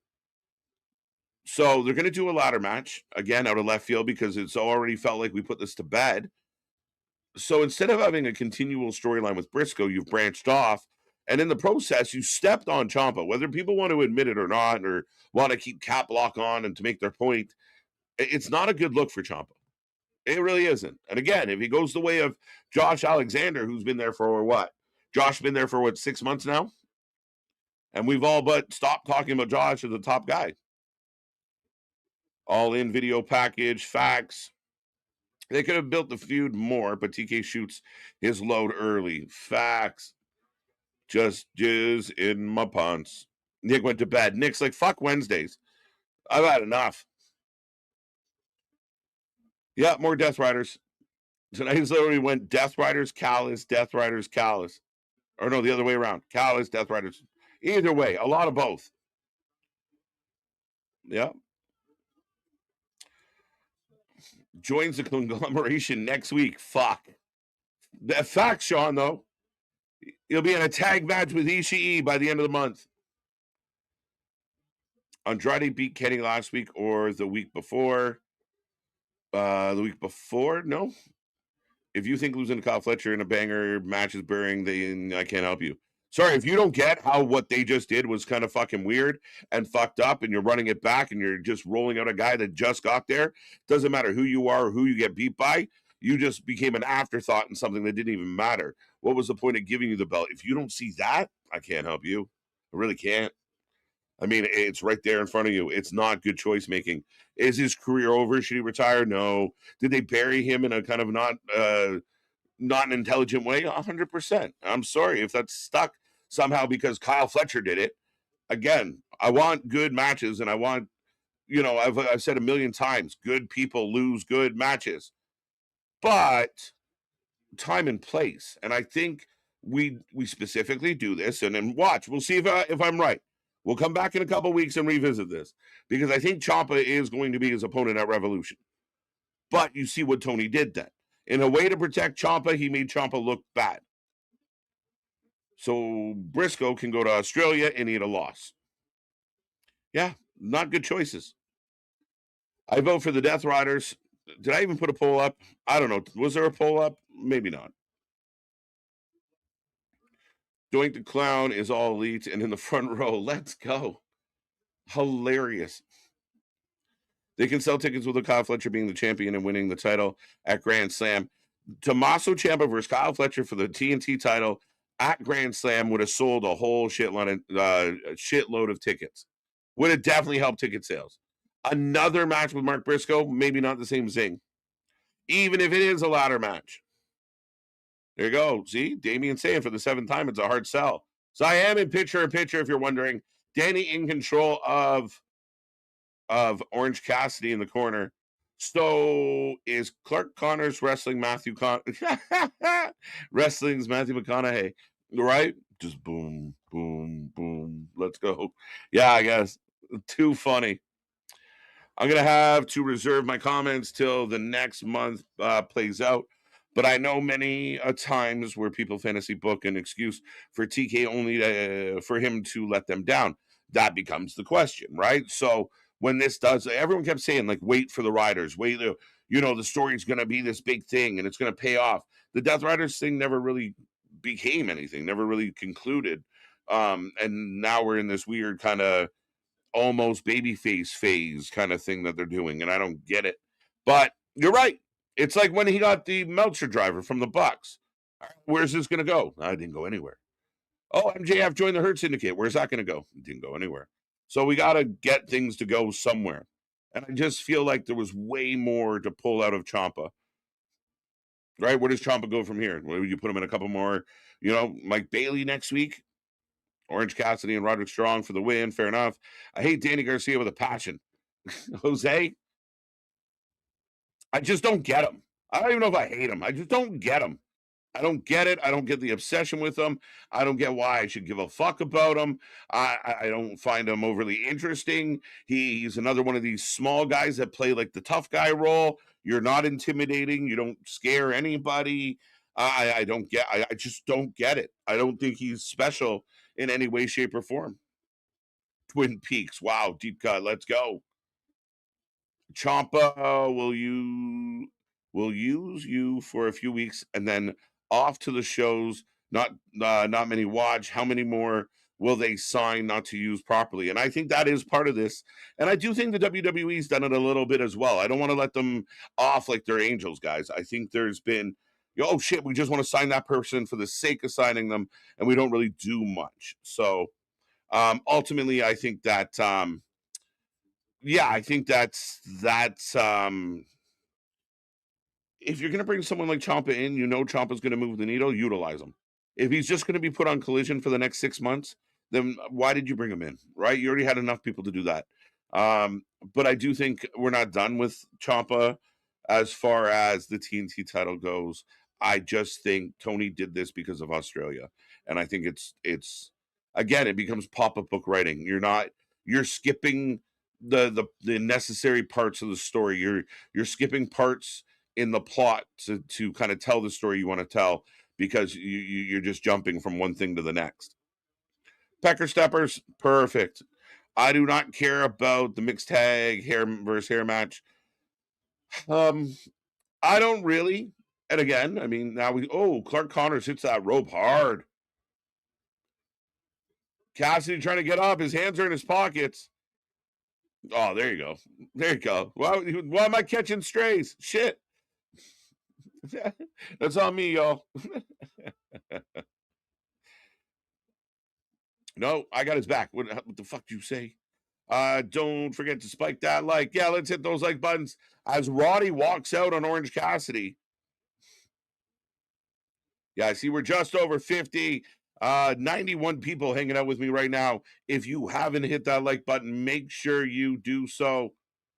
As Clark Connors jumps OC. So Roddy has walked out. The long-awaited conglomeration breakup, guys. We're finally getting it. Where's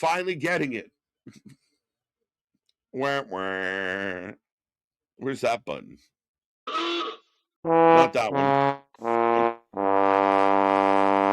Yeah, but join the Death Riders. I fucking hope not. I'll be so pissed.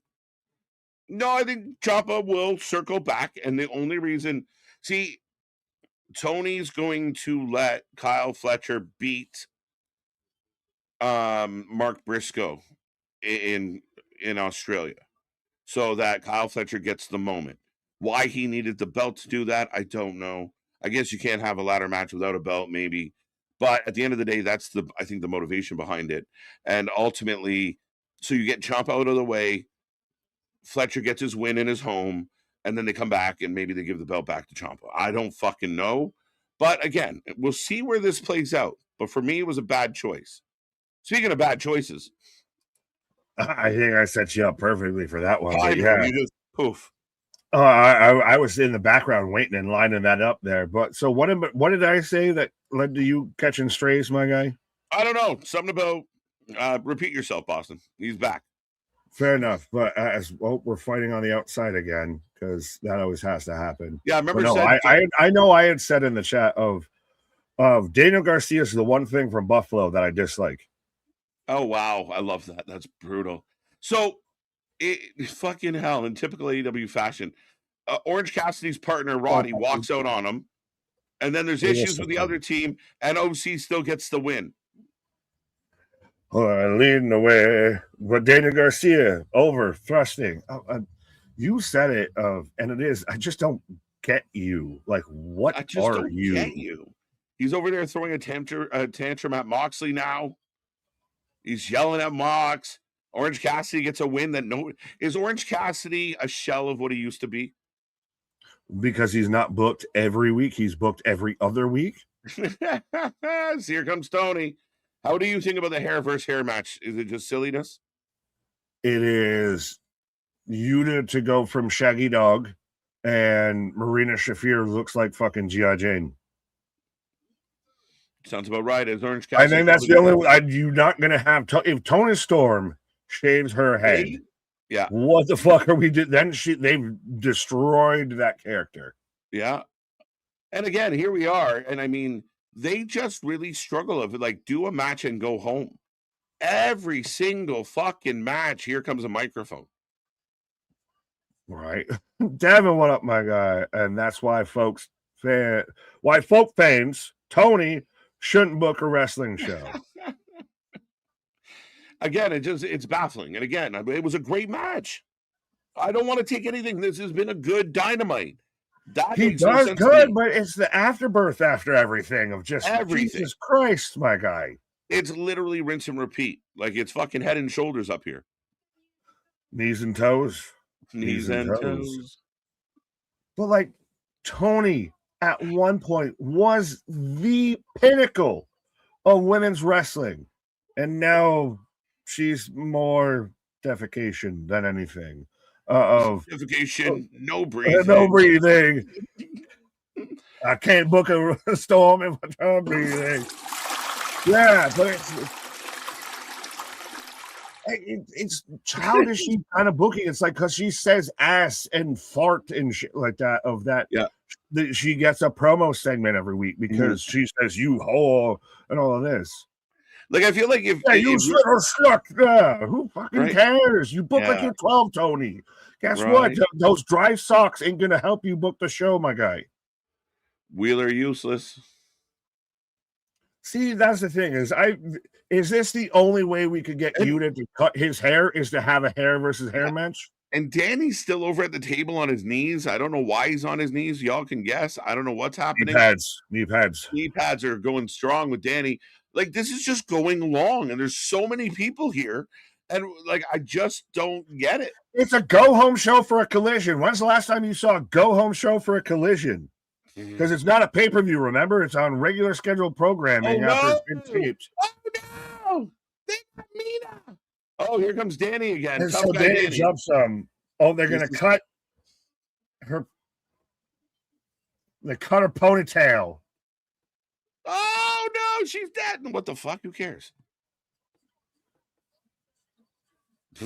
Down she goes. I love Mina though. Leave Mina alone. Leave Mina alone. No, she's fine. And honestly, if you would have just left her and Tony, it's fine. Tony Khan saw OC and Tony Storm did a little dance segment, and just said, fucking Run it. book it. And that's what we've gone with now. And this is the only way you can get greasy ass Yuta to shave his head or anything or get a haircut. But it just does a hair versus hair thing matter in 2026 at all, ever? It does in a sense of like, I mean, I could see Tony Storm being crazy enough to be like, fuck it, I'll take the loss. And everyone, you'd be quite shocked if Tony Storm gets her head shaved. Now, you called it perfectly with G.I. Jane and, shaving the shaggy dog. Exactly. But, I mean, to that extent, but like someone just said, you cut Mina's extension. Like, we don't give a fuck. Right. Yeah. Well, to some people, that's a thing. I mean, I guess, did you see that? I guess Dom's doing hair versus hair with Vikingo in AAA, but Dom's the one who initiated it. So he's putting the mullet on the line. And that's the only time I think a guy who's known for his hair putting it on the line.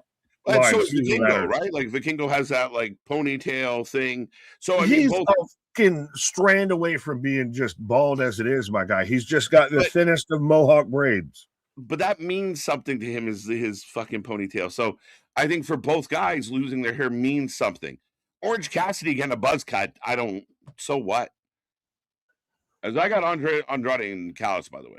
Yeah, we got more Callis. So 90 to 95% of the show so far has been Don Callis and or the Death Riders. Yeah.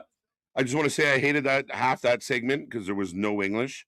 That gentleman, I don't know what he was saying. Where was the alternative segment, Tony? Why wasn't, Lance Archer the one cutting the promo? He'd be the closest one that looks like Kid Rock. I don't mean to take shots at Lance Archer, but yeah. Right. Stealing from Nick's people. Just yeah. I don't know if I'm allowed to do it, but I did it. Well, when you announce you're stealing, I guess it's a good old definition. Homage, right? You got to cite your work, right? Is it that or is it colonization? Debatable. Right. Debatable. I won't watch AEW after what happened last week. That's all I'm saying. Well, Johnny, you have every right not to watch. If something happened in Vegas, remember what happened in Vegas? Well, I guess it stays in Vegas, my guy. So yeah, I mean, again, I think that I mean, there's been days where on either company, we've both had days where we're like, fuck this company. Actually, you know what? I figured out what he was saying, what happened in Vegas. Because MJF got JOB'd out there to Brody King of just the weapons of mass distraction. So because Hangman walked out, that all of a sudden MJF just instantly just goes out, just getting choked out and can't come to anything. So you just job out your champion, your world champion, who his only other match since he's won it, which even he won it under questionable means. The only other time he's had a match was when he was taking on Bandito, because Bandito earned a title match. Right. Yo, we got 32 minutes left for 2 matches and a reveal. I just noticed that. Be very interesting. Well, no, you got overrun. So you got like 45. Yeah, I think someone put the over under at 10. 10, maybe 12. But ultimately, we will see. I'm assuming the tag match is next. We know the women's match is a main event tonight. So who's going to take on the Young Bucks? You said a main event because it still might not be truly the main event. There might be another segment that is something entirely different. Right? I'm not sure. I'm not sold yet, bro. Now, do we get the entrances for Statlander and Tekla at like 9:58? Almost guaranteed. That that most of that match is going to be an overrun. Yeah, it's going to be like a 16-minute strap match, all in the overrun. Strap on and strap in. Do you think they do 2 title changes in a row in one night? You know what? It's funny because of the title changes I would like to see, this is the one that I would actually be okay if Thekla beats Stat tonight. I like that. Ciampa losing the belt, don't love it, but will they do 2 to kind of shock you? They love Statlander. I don't know. I think Thekla, of the title changes I thought I'd see tonight, I think this one is the one I thought I'd see. The TNT is not what I thought I'd see, but So what I was saying though, if you look at the graphic we have right now in between you and I, the two gentlemen, the pinked out silhouettes in the center, I was going that those kind of look like a Max Caster and a Bowens. I mean, granted, the guy on the left looks a little bit more like Ryan Nemeth, but I know he's all it does but kind of look like Ryan Nemeth. yeah. As here's Speedball and Knight. Jet Speed. Now they've been trios champions for several weeks now, and they don't even get seen never seen the trio together ever. Like, what? Why would that be a thing? They're the Jet Speed Rodeo, though, my guy. Did you know that a rooster can ride a horse? That's their merch. That's their logo on their merch. Yeehaw! Shit. Save a cock, ride a cowboy. What? Yeehaw! Tony out there. See, why we got Super Kick Party? It's in like Times New Roman. Like it's I love a Word document that just they pulled up.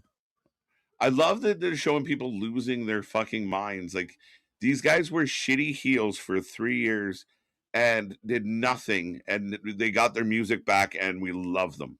Boston wants me to answer, I guess, for my crimes, like this Nuremberg trials or whatever I said out here. But these guys spiked to like Meltzer drivered the owner of the company and have had zero repercussions outside of their shitty gamblers. Just bad with money. They had they got preferential treatment. Why are the only wrestlers in the entire company that are getting money matches? Like what? Why? Because that sounds weird. Like how come the other matches aren't for money? Are the other wrestlers upset that they don't get a bonus? Darby Allin just hidden in plain sight that the Young Bucks have a gambling addiction, right? Like it was so nonsensical. And again, pop-up book writing that didn't have any plot to it. But Rascals, I wish they still had like the spray painty gimmick. Well, no, they just have the they lost Trey. Never mind, my bad. I forgot. Yeah, well, no, they just got the they just have the generic stoner gimmick from everything from the 90s. Okay. Well, this is this also, I think, their Dynamite debut because they had the one match on Collision. Yeah, and then they had the parking lot brawl too. Right, so you have the new Rascals. You just brought them in, and let's surprise everybody with a special private party. Really? Right. Gee, it almost like they didn't give it too much of a shit about it, making it a secret of just here's private party. Yeah, like I mean, it fits with all the news stories going around today of hey, they're still under contract, so wink, wink, nudge, nudge. They're still under contract. That's why they're going to show up tonight. All right. No, they didn't get the red carpet, but they still have a security dude walk them out. But this is where you're going to get all your high spots, your flip-de-doos, your Hurricane Ranas, your moonsaults, your somersaults. Mm-hmm. With this, and again, if I was Tony Khan, I would put an emphasis on the tag team division with the Young Bucks, with the Private Party, with the Rascals. You have the ability to have a lot of like WWE sucks at tag team wrestling right now. So make it one of your specialties, like you said you would when you all stood up at the press conference and said, we've created AEW and it's going to be awesome. And the tag team division will be second to none. Go back to that. But tag team wrestling as a whole, honestly, right now sucks. Well, it's not even just the company thing. Well, yeah, they have the depth of division. They have 2 EVPs that are in the division on their board of creative and, all of that. So, go ahead. And I'm sorry, I don't know why you do this match right before a woman's strap match. I think you were fucking flips. I fucking hate that. You guys can tell me if I'm wrong. And I mean this respectfully to the women because I think the booking should make sense. But this match is going to go fucking insane. And then you're going to follow it with 2 women strapped together trying to get a reaction from the audience. Because you're going to have, that's Why? Because you're going to have the next match is going to be hardcore, of it's going to be a bit of a walk and brawl of I turn around, I smack you, you smack me. This is going to be breakneck. Yeah, no, I would have had this match open the show. I would have had the Ciampa match close the show, and I would have had the women's title either right before the Ciampa match or on at Grand Slam. Would you have? So you would have closed Dynamite with Mark Briscoe challenging Kyle Fletcher. No, I wouldn't have done that part. I wouldn't have done that part. So you just end it with Ciampa Fletcher loses getting and we the go off win. the Yeah. air. At least the match was outstanding. I think you have this open. I'm trying to remember what it was that. Oh, the confrontation is what opened. Yeah. You can throw that at any half-hour mark of you do the Ciampa Fletcher match at the hour. You have, yeah, if you have this open, and then you end with the women's main event. Someone said this is their last match before NXT jokes. Well, again, we talked about it. What was it? It was well into early last year, I think, that people were saying they're done. They are all the way out of AEW. And I didn't see too many people paying attention to where they were on the roster page or anything. And then now, right before they show back up, everybody, oh, they're still with AEW. They're still with AEW. We double checked. They're still with AEW. Oh, X Factor, wheelbarrow X Factor combo. But what just happened to Ciampa also happened to Private Party. They're a great example of the same scenario. The Bucks want to drop the belts to their friends, so they avoid the rivalry and drop the belts to Private Party. Private Party holds the belts for a couple of weeks and then drops the belts to the right people. In the process, they buried Private Party, and we hadn't seen them in over a year since. That is what you risk doing with Ciampa. I think it's what they've done with fucking everybody that a lot of people do, that they've signed, etc. Right. Maybe do we not. like Private Party enough for them to be a mystery team? I don't think so. They could have just told us. They're a mystery team because they went away, because they were just sidelined for a year. Right. No one was hurt. No one was. It was just, we have nothing for you, I guess. They just went away. Up and over. Isaiah Cassidy still flies. But again, no rules, no tags. Again, shut up, Boomer.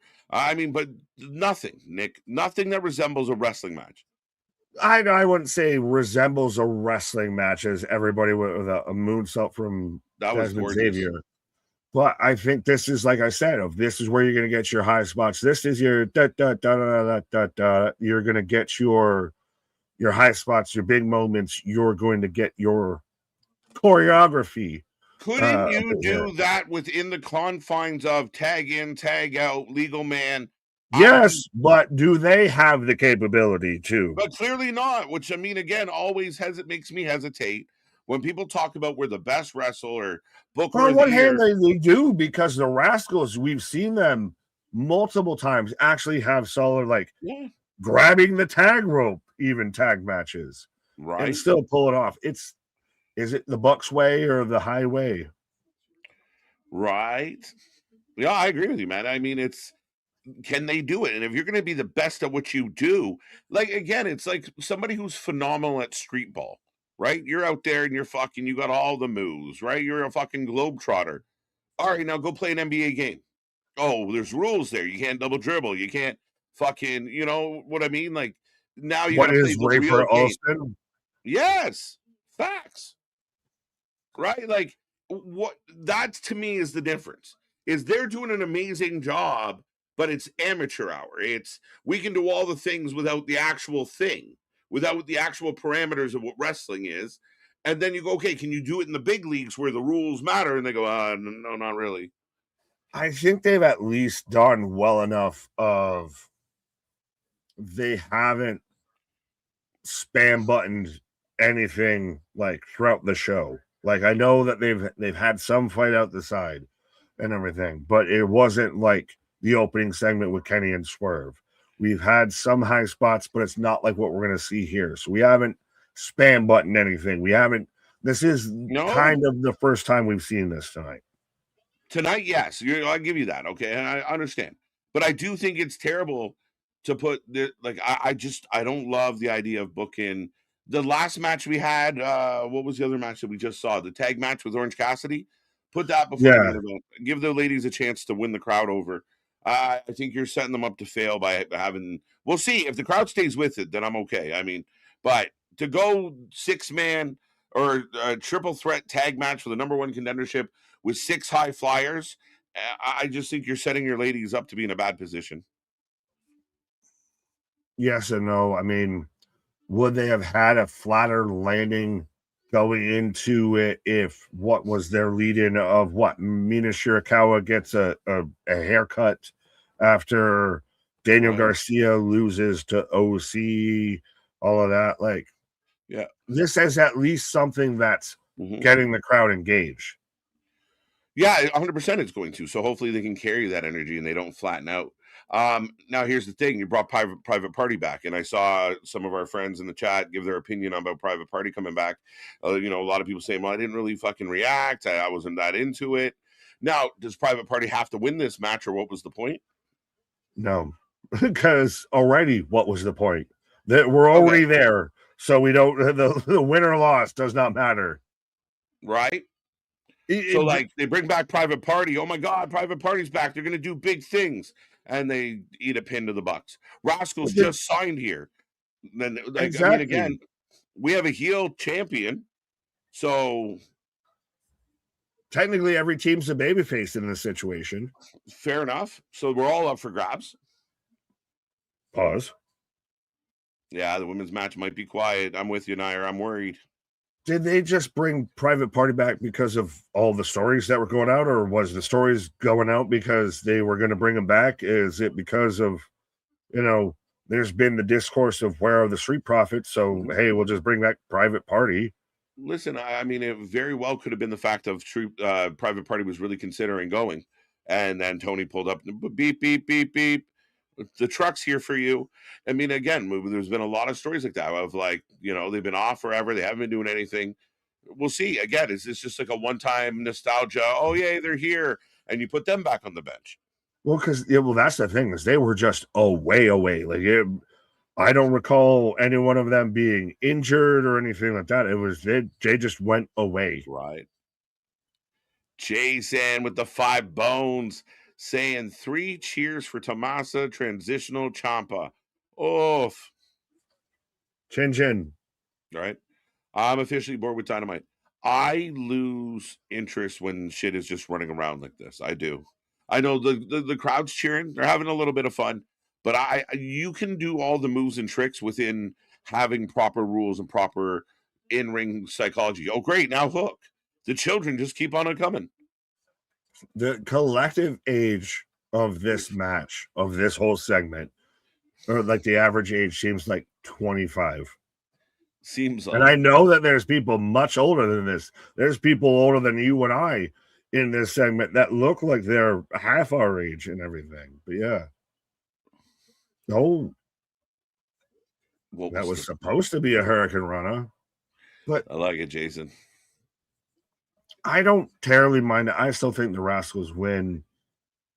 It's just one of those, like, it would have been almost better if it was just a tag match between the Bucks and the Rascals. Yes. Because now you're in this weird place that if anybody but the private party win, it was stupid to be, have the big reveal.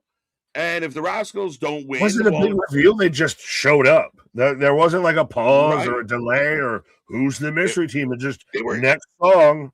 They were legit doing like the crowd view from the back when the screen came on instead of like a nice close up view. They're on the wrong camera when the fucking thing hit. That's why I'm saying I don't think it's a big reveal. That's why I'm not like, if they lose, I see what you're saying. It's wasted because it was already wasted. We're already at square one. We fakes the super kick into a DDT. Right. Oh, I think we got this one already. Yes, sir. Spazzer. Right. Oh, is everybody just in the ring? The ref stand there with his thumb in his ass. Everybody's down. Oh, nip up. That kick didn't hurt. How did this kick hurt? Well, I had you and you went away from me. Oh, both up, both down, everyone up. Double under. Canadian Destroyer. And the crowd goes wild. No, not they took a minute. They took a minute. They got there though. Right. Okay, this is so choreographed. It be what it be. What happened to Edge and Christian, bro? Scotiabank. Right. See, I just don't know how to, like, there's certain people out there, and I mean, the guys like Meltzer know better. Like, that's the fucking stupid part. Like you just, this is acceptable. Like, again, I just the same guy that was arguing over people's fucking ages and everything. And shout out to our friend of the channel, our buddy Big Trouble. Yeah, Bishop, who's out there of like did the whole Cuban gimmick of like, for anyone who's wondering, it's like the IM12 written in crayon. It's just a picture, right? Yeah, jokes. Launch super kick to the head, double team. Oh, there we go. You, Jason. I like this. We need new merch, KJ. What was the point? We needed that on a shirt. What was the point? What was the point? Why'd we do that? What are we doing? Got her to the floor. But I kind of get bored. Like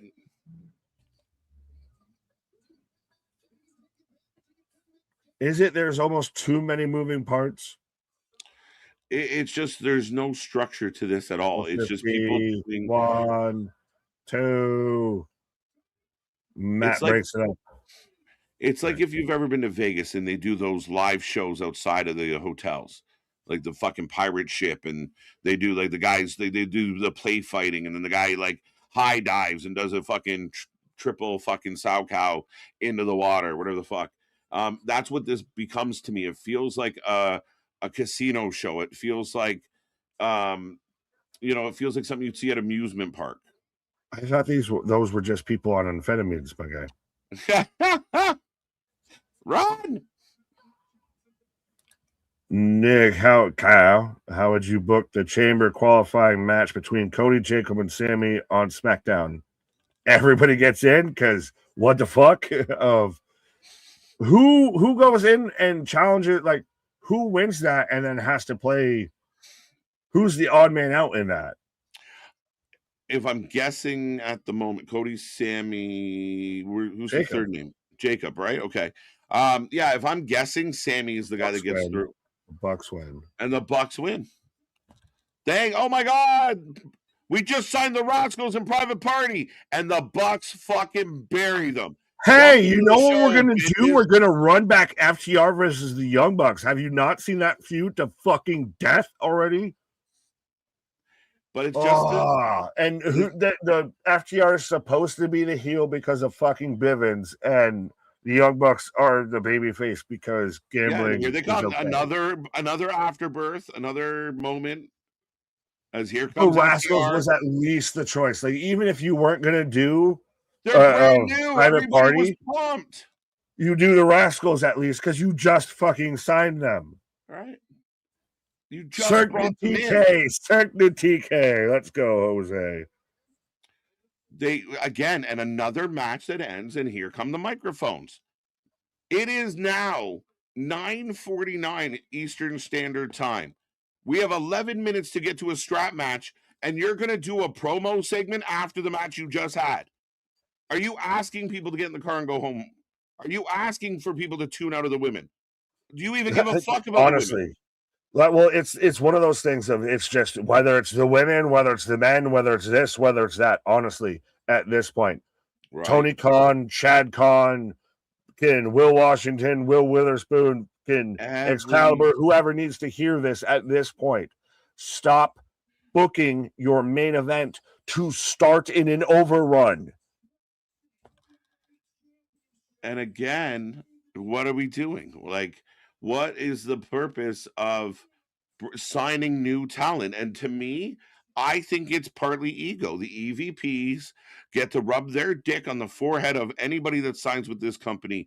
If you want to be a tag team in AEW, we are going to drag our balls across your face just so you know we're the EVPs. We are the badasses. We started this shit.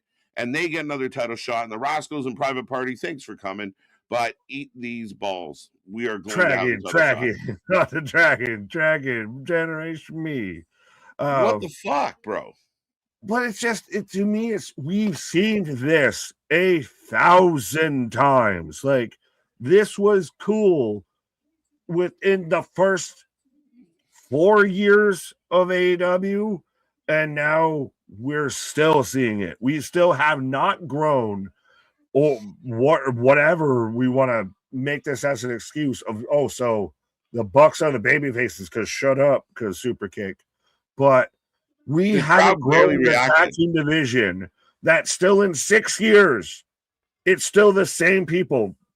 Other podcasts, other journalists want to bitch about how the main event scene hasn't changed.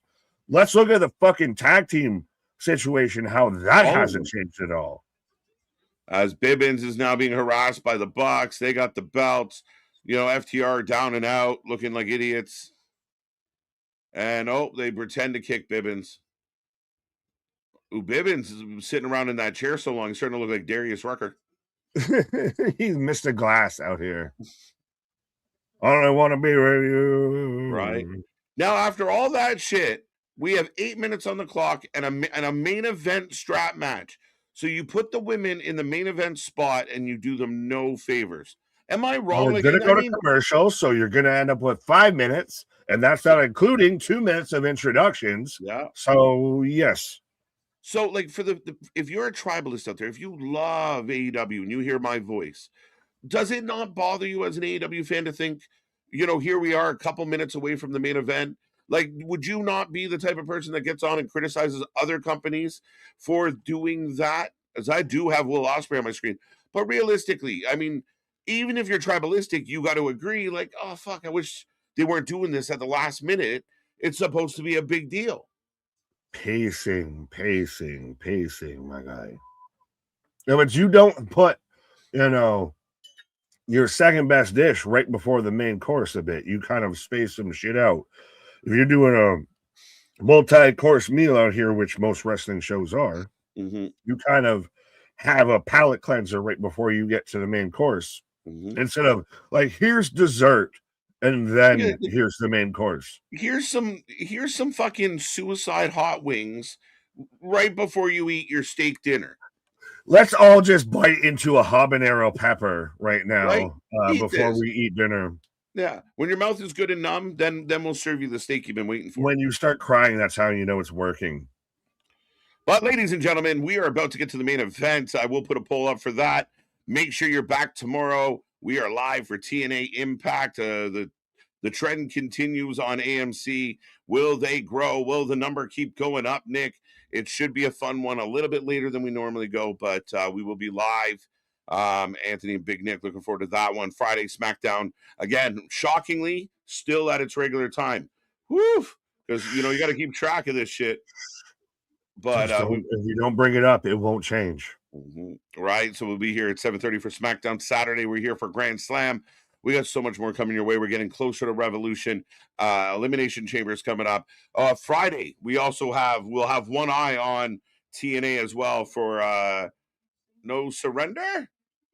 Yeah, don't worry. They might only let us have one eye on it there for a brief minute and everything. As we even talked beforehand of TNA Plus, figure your shit out.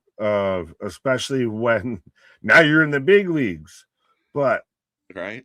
Surprisingly, TNA manages to keep gaining viewers, even though maybe the key to their gaining viewership is just fire Steve Macklin every week. Yeah, right. Like shit, we've seen that guy in and out, and people seem to be paying attention to what's happening in his career. I don't know. Maybe some people have tuned in and seen some good stuff, and they're like, all right, we'll see what's up. I mean, you got guys like Ali and Ziggler and good talent. How do you feel about a guitar case casket match coming up between Elijah, Elias, Ezekiel, and Mustafa Ali. I mean, I like it. I mean, let's go. It should be good. And well, bringing it back to Macklin briefly, Deonna Purrazzo pointing out there that she's only had one match in 2026 so far, and putting out her booking information of, hey, if you'd like to use me, because clearly Tony isn't, is she someone that if I'm TNA, I open the pocket strings, the purse strings a little bit, and hey, how can you come back home? Josh Alexander, even, how can you come Oh back yeah. home? Yeah, I think especially now, like with the Deanna, you've made your money, but it's got to be frustrating. Like, I don't know. I think there's certain people out there that are collecting money from Tony Khan, and they're fine to stay at home and do fucking all and just get paid and get paid well. However, I do think there's athletes out there, and I think Deanna Purrazzo is one of them that. Great, I got bank. I made a good paycheck. He paid me more than WWE was going to pay me. He paid me more than TNA could pay me, but I would really like to wrestle. I used to be really good at this. I used to be renowned as one of the best in the world, and now I haven't had a match in so long. I would like to do what you paid me to do now, Right? a little bit. Yeah. Did anyone ever get that tick? Like, hey man, you paid me to do a job. Can I do it? I mean, is it the guilty conscience of these voices here? Right? The guilty conscience, a little bit of like, well, Tony, if you're gonna just pay me a fuck ton of money to not do anything, I guess Yeah, I'll like do nothing and just do this at home. But yeah. right. I just mean I think that there's people that are in like the kind of like athletes don't sit in their prime forever, Nick. And then there's Oh people yeah, well, sitting. there is a group of talent that is signed to AEW that is very much just sitting on the sidelines. Of Mhm. again, going back into the whole Champa thing of fumbled who didn't use who and everything.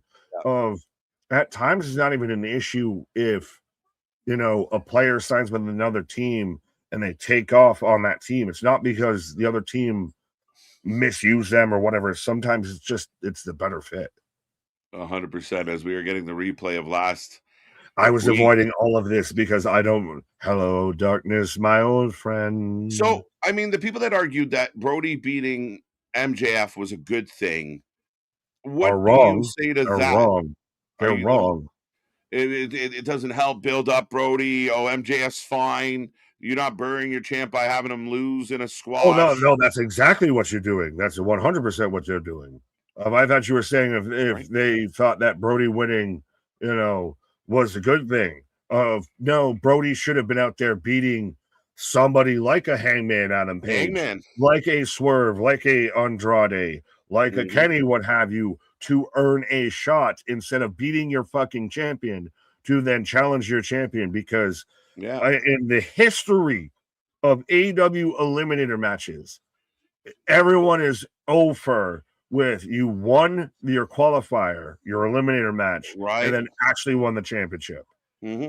You're not wrong. And again, I think you're right as far as it would have done a lot for everybody if Brody beat Adam Page, if Brody beat, like you said, Andrade, like beat somebody of substance, and then say, "Look, I just beat this former MJF champion." literally said that of you haven't Yeah, beaten anybody. So yeah, instead of having Brody beat somebody, they had him beat the fucking champion. yeah. I'm going to reiterate that because it's so goddamn stupid that anyone that missed me saying it beforehand is they had him beat Run- the champion.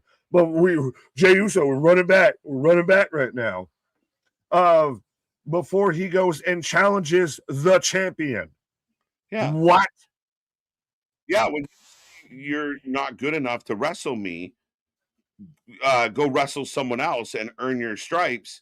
You don't then answer, "Okay, I'll wrestle you," and then I don't answer. Okay, would I not like turn my head and go, "Motherfucker, did you listen?" Are Not, you deaf? Can you hear? not me. Like, what the fuck Don't you doing? challenge somebody. Like, not me. Oh, okay, fine. The champion says yes to it. That That's kills what it me. should have been. If you could have had 3 weeks of Brody King, but this is the issue. There's not a heel that Brody could have challenged to actually beat, because Samoa Joe's on the injured reserve But they don't list. give a fuck about that usually. So why now? Like, just put him in there Was with he going to beat Moxley? Moxley's involved with the Takeshita thing. He's going to beat Oh, Okada. I wish. Okada's involved with the Fletcher thing.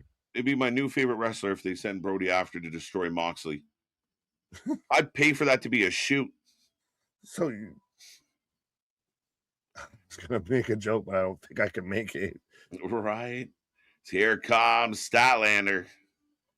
So they went away from alien stuff. Now they kind of went back into alien stuff. I don't know if that, again, I feel like we're recycling a lot of shit in the AEW right now. Like, hey, let's run it back. She didn't have the spaceship though this time, but she's, No spaceship. Instead of the Psycho Killer, she's the Cosmic Killer. The Cosmic She's Killer. Guardians of the Galaxy, my guy. Right. I like Thekla a lot. I think she's doing good things. Does she have to win? Does she have to win? I think if she doesn't, she goes by the way of the dodo bird, like so many others. I think she should win. I do. I think she's a better draw. But I love Stat. I'm a Stat Daddy guy, but at the same time, I feel like it's never fully clicked into gear. Mm-hmm. Yeah, she's definitely a Amazon. I give her all the credit in the world. She's come a long way, but she's just not quite connected. She's talented, it just doesn't connect. Like, it's one of those, I don't know why. I have the modem right next to the laptop. Right. I'm on the phone with tech support and everything, but I can't connect to the Wi-Fi here. It just doesn't want to connect here. Right, 58% of the chat going for Stat at 58%, Thekla at 35%, nobody at 8%. But click those little reaction buttons, folks. Let's blow this one up as we head into our number 3, technically. Yes, lick those reaction buttons. Head knock that subscribe. Or do it any way possible. Well, no, you said lick those reactions, so I just was going on. Did I say lick? Yes, you did. Lick. That's excellent. Why I said what I said. Y'all know what I'm thinking about when I get off this fucking stream. Yum yums. Yum yums. I'm definitely. Would you like butter on that, sir? All the butter. Let's go. Chain, handcuffs, strap a little booty on, whip my belt, scream out. Right. Strap match main event. Hold tight. Yeah, strap on and strap in. They might be a 10-minute match. Yeah, I'm thinking about quarter after at this point. But why should you at times ever do a world title match with something like this starts a show? Because it could go till whenever versus we're already anticipating this is what, maybe most 15 minutes, which is all overrun at this point, by the way. You know what Tony doesn't understand, and I don't care what anyone says out there. Time zones? Well, not even that. But when you are starting your main event match, with 2 minutes left in the show, or, after the show ended, to me, it tells me it's not value. It's not important. Because what they generally do in a wrestling show is you chalk out your main event. Nothing fucks with the main event. They shorten prelim matches to make sure the main event's got its time.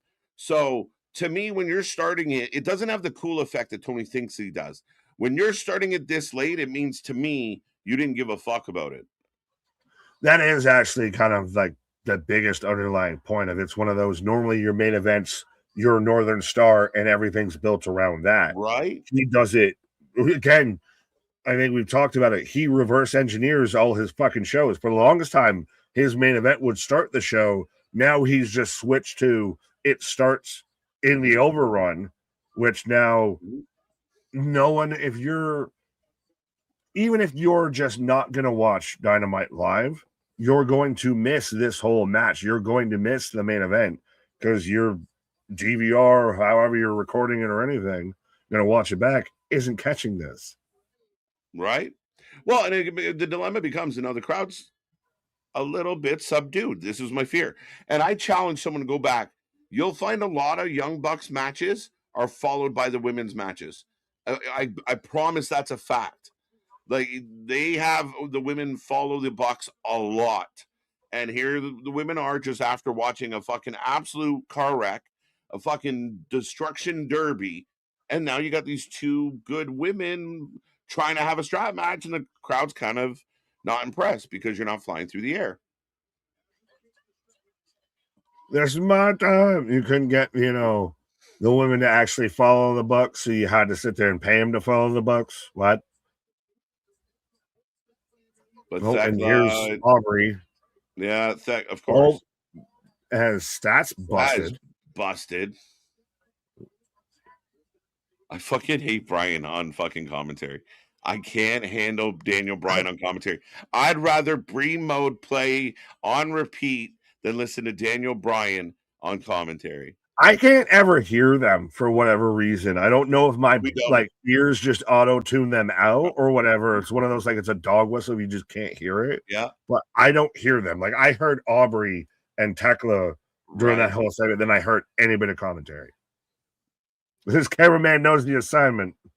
Yeah, 100%. As we are in picture, folks, the main event rolls on. If you were just tuning in, we are 6 minutes after the hour, and the main event is rolling. Stat, of course, is bleeding.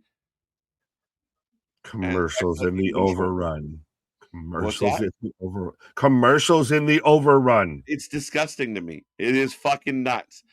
Because to me, stop booking a 2.5 hour show for a 2 hour window. I've said this before. Shit like this tells me that Tony Khan thinks the audience are fucking morons. Like, if you're a tribalist out there, he thinks you're dumb. And I'm sorry, guys. This kind of shit of because a normal person would get, wait, an overrun doesn't have commercials. Like, he doesn't care that it's obviously the plan.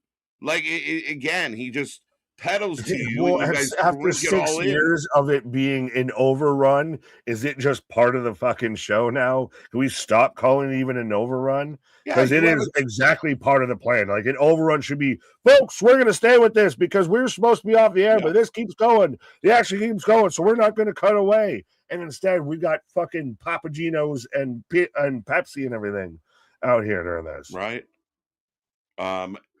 Sorry. I completely agree with everything you just said. I mean, it's so weird. Like, again, it's contradictory to what you're trying to present. And all I hear is commentary just talking and talking and talking. I literally, like you said, I barely hear them. So every once in a while we'll have a moment and they'll be like, oh shit, that's Daniel. But I hate it. Like the woman's bleeding from the head and he's telling everyone what a great lady she is. Oh, that's such a wonderful wrestler and shut up. Who would you put on commentary besides him, though? Anybody. Still, where is Nigel? Give me Nigel. Yeah, does Nigel still do Collision? Does Nigel still work here? Or is he a full-time wrestler again? What happened? Oh, Christ. Yeah, I'm still on picture right now. Home Stars. I got a comfort mattress. I got a Sleep Number mattress out here. Right? The overrun thing is just like when Tony Khan thought it would be clever to have the pre-show main event bleed into the pay-per-view. Instead of being cool, it makes you look like a fucking idiot. And again, he's telling the fans out there, you guys are too dumb to realize how stupid this is. That is an aggressive take, but an honest take.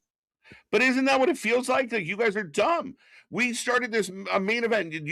We booked our main event to have a 2-minute match. Does anyone out there believe that? But I don't think he gets though that how much of it snaps back on him. Of I don't even know if it's the Meltzer effect almost of I said the other night when Meltzer thinks that he's talking down to everybody else of that he's the smartest guy in the room. So it is a bit with what you were saying, but it's just, oh shit! Why is this not God. You have an extra 5 minutes of this match being overrun, not the entire fucking match? You don't do another post-match segment, and you get the women in the fucking ring with 10 minutes to go in the show. So this way, when it bleeds into the overrun, we're like, oh fuck, this match needs more time. Not, oh my God, I'm sitting through a commercial in an overrun of a match you started with 1 minute to go. Yeah. Hey, did Chris Statlander bust it open? We'll be right back, folks. Yeah. That's exactly just yank Stat into the top rope. Imagine if we were just hey, Roman Reigns just came back, and we'll be right back. What the fuck? Yeah. It's that kind of vibe. Right? No, I've been like, I mean, it's Olympic time. Imagine like you're sitting there and they're like, and they go for the gold commercial. What? Like, what? What happened? You have to watch the miracle goal in picture. Yeah. Right? Like, do you believe in miracles? I think so. What are we doing? Right. I think I saw it. What are we doing? No. Yeah, you killed your crowd, and the Bucks are infamous for that. I hate that you're seemingly right with this of that because you had They certain killed him. Toge before this that now you've got a strap match that feels insignificant. By nature, the strap match is a little more methodical. It's brooding. It's like it takes time. You need to build. You need like a video package beforehand of why these two should be fucking hating each other this much. Yeah, so you go from this match where it's like watching fireworks, where boom, boom, boom, boom, every couple seconds there's another boom, boom, boom, boom, boom, boom, to going to watch like to going to watch a sparkler, and then it's not as exciting, like I got worms. Pause. What? Are you a dog at the vets? I got worms. The name's snakes, my guy. Snakes, not worms, my guy. The name's Christmas. Lloyd Christmas. Yeah. Thekla beating the shit out of Stat.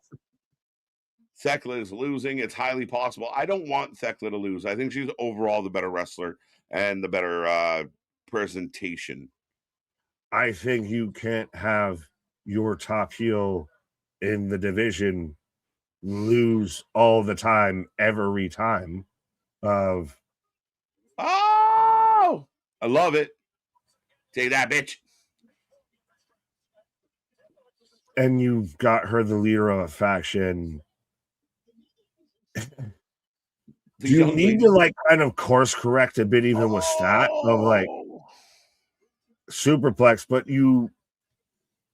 she will hug Willow, but you don't know why they get along. Yeah. Kind of thing of like do you finally get a full depth of character with her instead of just she's a bad bitch. That's about it. He's fucking wailing. Crimson, my guy. I thought I was watching Kane out here in this match. This is where the internet fans will jump on the internet. Oh, what a main event. Best women's match in decades. It is so incredible. Just because Stat bled and they whipped each other. Because sky blue, because whips and chain, handcuffs. But it's big discus. 1, 2. They should put Stat and Ali Catch in a tag team. And just call them Thickness. He said it so provocatively. Because it is a provocative ass team. Oh, KJ nailed a great idea right there. You saw it. Nick was like, that's brilliant. Whack-a-mole. Oh, Thickness. Oh my God. Trust me, her and Stephanie Lander are some of those like, I'm just saying. Respectfully, I'm just saying. Yum yums. Now, is Tekla bleeding or is she just being bled on? Whoa, now I said blood on. You said that what you said. Yeah, but I'm accurate. We're CSI. Yeah. We get some blood spatter analysis here. It's a strap match. Yeah, you got to do the sunglasses. Who are you? Who? Oh, stop whipping herself. Thank you, sir. I have another. Right. Thekla goes through the legs for no reason because she stepped over right away. Now, is this one of those you got to touch the turnbuckles, or is this just the strap's a weapon? Hey, your guess is as good as mine, Brohim. Oh, yeah. Well, we missed the knee. Strap in there. That's their faction name. Right? Strap in, strap on. The Thickness. Damien, so innocent. They're both thick. Yes. That's why you got it. Go ahead. You got it. Tombstone. Oh, she arched her back. And here comes Julia. Sky Blue Julia. There's Julia. That cameraman. Swear to Twisted God. Sister. And We're she takes the not belt to the gonna belly. take it. No. We're gonna take it. Spear. Thekla with a spear. That spear doesn't look as impactful as others. Well, What is happening? hog tying. She's Wait, you hog just hit her tying with a her move. with a strap. Why didn't you try and pin her? Suey. Or is she going for is it the buckles? Oh, Seth Rollins. She's the masked woman. Man, the fucking hijacking other people's finishers is so disrespectful in 3, and your new AEW Women's Champion. 2 changes, 2 chains. Thekla does it. Let's go. This is the one I expected versus Kyle Fletcher winning it. But yes, Thekla, the Toxic Spider, your new champion. The Toxic Spider gets the W. That's a good call. Good job. Let's go. Now, don't muck it up. Get out. Get out. Just run. No, I like Thekla. She came on the scene with a lot of green energy. machine, like a mean machine. Right, as we're gonna get somebody coming out. Of course. Fucking Willow or somebody. Willow and Harley. Boo, earned. The bell's ringing. Now we hear music. Oh, the Brawling Birds, the Fighting Eagles. I thought birds was like a slang bad term in England. Where's beatbox and ghoul and everything? Yeah, I don't think it's like a bad term as much as it's a dated kind of like you bird. You look at these 2 birds here. Yeah, look at this chick. Their music frowned upon. Yes, it does. But yeah, I mean, I don't care as much as I should, but we're in the overrun. Can we get the fuck out? Every single match, 100%, Nick. They're bat 1,000. Every match had a run over. The show had a run over. Like, just get off the air with Thekla being the champ. Let her have the moment. Then you have the tough girls, the birds, show up next week. Or on a collision. Well, no, you can't do collision because Grand Slam. But yeah, you're already in the overrun. Have the big moment, which honestly, would that have been the bigger moment if that was the 1 title change versus the 2nd title change tonight? Yeah. I mean, again, that I agree with as well. It would have been a bigger moment if the Bucks didn't just have a fucking a trampoline fest right before them. It would have been a bigger moment if you don't have the birds run out. I think you just leave it as is. You let Thekla stand tall. Now, the first sight of your new champ is running away again. Was this show literally for the birds? It's such a weird fucking show, Nick. And I'm sitting here as you're talking. There is a rating out of 10 for. I want to give it an 8. I liked a lot of what was in ring. It's just everything afterwards.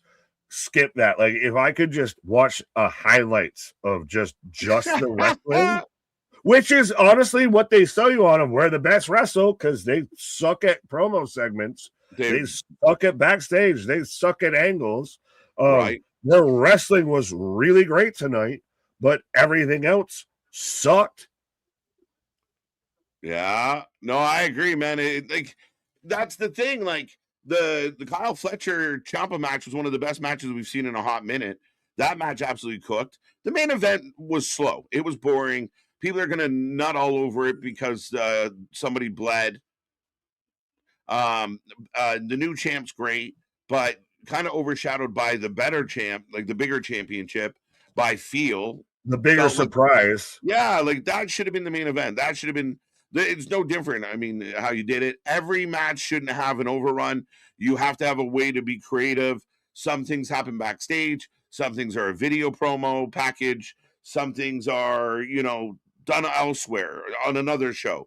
But you do match, and then you have post-match segment. Match, post-match segment.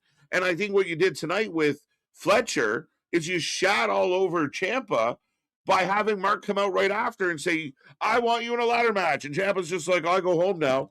Thanks for the money. Well, we never saw Ciampa again of I need to go now. Johnny Gargano needs me and just disappeared. Yeah, right. So that's the hard part about rating the show. A lot of really good tonight. but it was just all jumbled up. It's like one of those of, man, I really know how to make a good dish, but I fucking cook it all backwards and everything. So there's parts of this dish that are tasty that my And brain there's some recognizes. shit that's uncooked. There's some, yeah.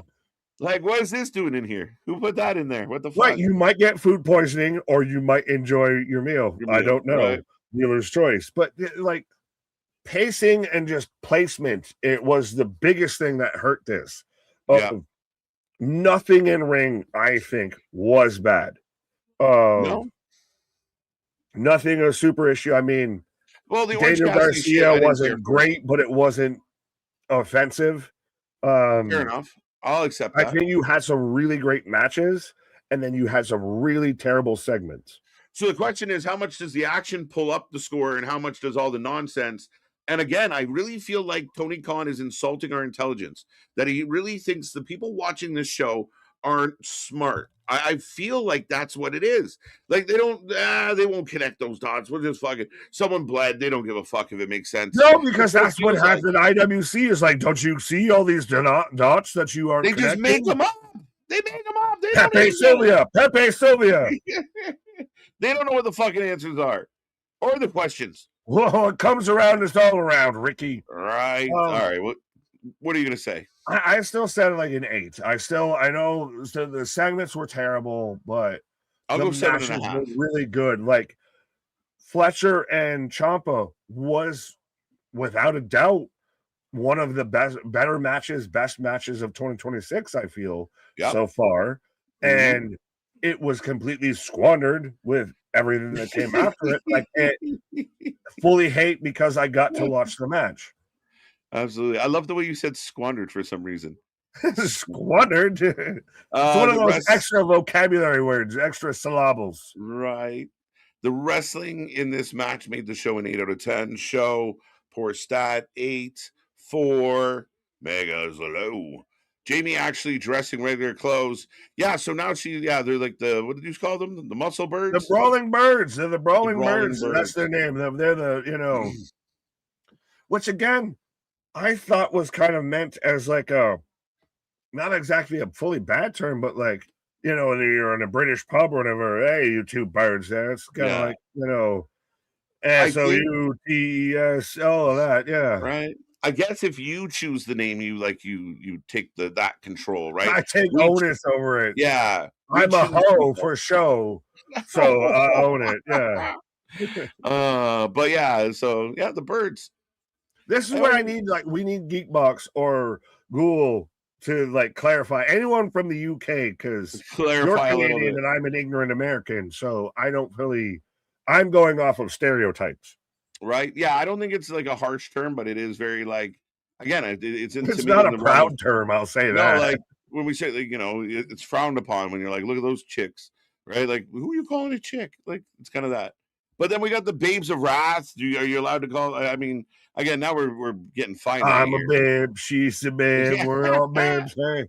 Well, it's like we can't call them a bitch, but if you're that bitch, you can tell us. If I call myself that, then yeah. Right. All right. The two dumb males are moving on. 5 out of 10. 4 out of 10. Two stupid dogs. 2 stupid dogs. 7 out of 10. Next stop, Australia. Yes. 5 from Bradley. 4. Ciampa lost and the Bucks won. Immediate -2 points. Facts. Thekla winning is great. The rest of the fuck ending sucked. The show, this company, fuck it. I hate it. Well, at least he censored himself. It's good. I mean, again, intense, but controlled. I like it. But it's one of those. It's like being a Buffalo Bills fan is being an AEW fan and being a Buffalo Bills fan. Of you can see how much potential they fucking have, and they get ever so close, and then manage to just fuck it up. Yeah, and you're always Tommy and Tommy Boy. This is my deal. And it always leaves the fans going, "Why do we do that?" Like it's always you something. Could have just not done that. Why did we do that for? What was that? Oh shit. Yeah, I get it, my guy. And again, it's every week we talk about. We open the show with like joke around about we got all the hope in the hopium For all the people that think we hate, we're hoping. We just find ways to, get disappointed with some of the things. And it's simple. Like, he just has to clean it up. He just has to get better. To be good. I just I want it to be good. Start rocking in place. I just want it to be good. With the I got that one. Yeah, we did. Everything shifted up. Who was the woman with hater? Alex Windsor. That is Osprey's wife. So maybe we're close. We did get a really good. I like the Osprey promo packages. They're giving me good vibes. And, now, because you're gonna get AJ Styles versus Will Ospreay for the AEW Championship in Wembley. No fucking way are they? A lot of people are hoping and dying. If it happens, I don't know how you can gangbang on it though. Like that's the thing is you can say it's not likely, but if it happens, how the fuck can you be mad at it? You can't. I'll be honest. If they book that, I'm gonna be blown away. You can have that. AJ coming in to do a job for Osprey and at Wembley. I don't even care. I don't care. That's good shit. So I still don't see it. I know I took a lot of heat for this, but I don't believe. I think this is manifested hope, and I think guys like Meltzer play into that hope for clicks. But it's just hope. Does he re-sign with WWE and just becomes ambassador? Does he TNA? Does he sign with WWE and work with TNA? Because they'll give him more money. I don't even know where we're at with it. I thought maybe we would have some opportunity to see him do some stuff in TNA on his way out. That still remains to be seen. I just don't see AJ going to AEW. I really don't, guys. Well, Artist has got $10 on it, so I mean. I almost want to. I'll see you with that. I'll take that 10 bones. Let's go. And new visa issues. AJ is a producer role like Robert Roode. I could see that as well. I got 10. I think AJ wants to spend some time with his family. To be honest. Yeah, but do you just if you're WWE and my guy, you didn't take the gloves off, you didn't do the thing, and you say never is never, never say never. On our podcast and everything right. Let's just lock you into a Legends deal or something just to make sure you're okay. You don't have to do anything. You can just stay at home. Yeah. You can build the arcade. You can do all of this. We're going to take care of you, my guy, but it's also going to make sure you don't show up anywhere else. Yeah. Just in case a little curly haired man shows up with a big fucking briefcase of money, let's just lock you in for a while. Yeah, just has nothing to do with Tommaso Ciampa or anything like that. Not in any sort of way. Just we're going to make sure we're doing right by you, sir. Right. There you go, Artist. We'll make it happen, buddy. Right. There you go. Well, I mean, all right. Tony would throw a dump truck of money at that guy. Sorry. For sure. That's the one thing. Even Ciampa said, one of the biggest reasons I went to AEW was I'm now set for life. He was making good money and he's fine. He was making good money in WWE, but Tony's upping the ante on everybody. Generational wealth. There is no set. Salary cap in wrestling, so he can just offer whatever he can afford. Right. Sasha Banks were reportedly possibly upwards of double digits. Ciampa's going to get a piece of pie, right?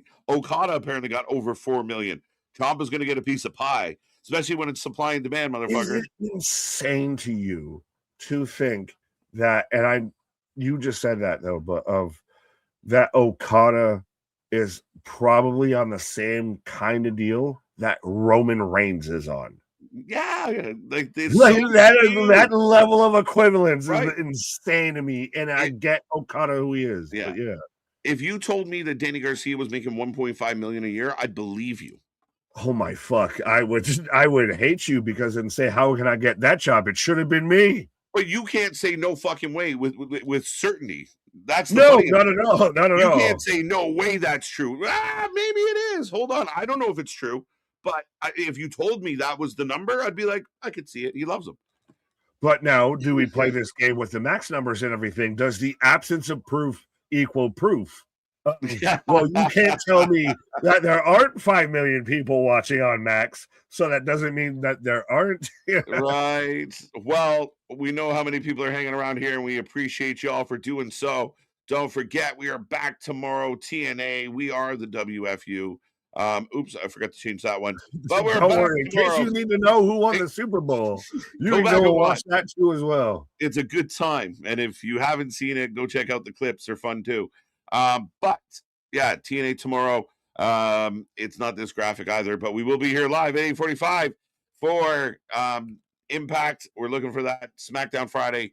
Saturday we got Grand Slam. Go So home much for No giveaways. Surrender, by the way. And No Surrender. The go home for No Surrender the night before. Yeah, and then we got the No Surrender on the SmackDown. There we go. So be there, folks. Look forward to it. Check out the socials. Thank you for being a part of the family. Thank you all. That's it. I'm out. I got nothing. Our shit is real. Our shit is raw. Our shit is authentic. When you talking about that rest, you put up with that for life. What? He's not usually here when I do this part, but that is Big Nick. Shout out Anthony. I'm KJ White. Have a good night. We'll see you on the flip side. Bye.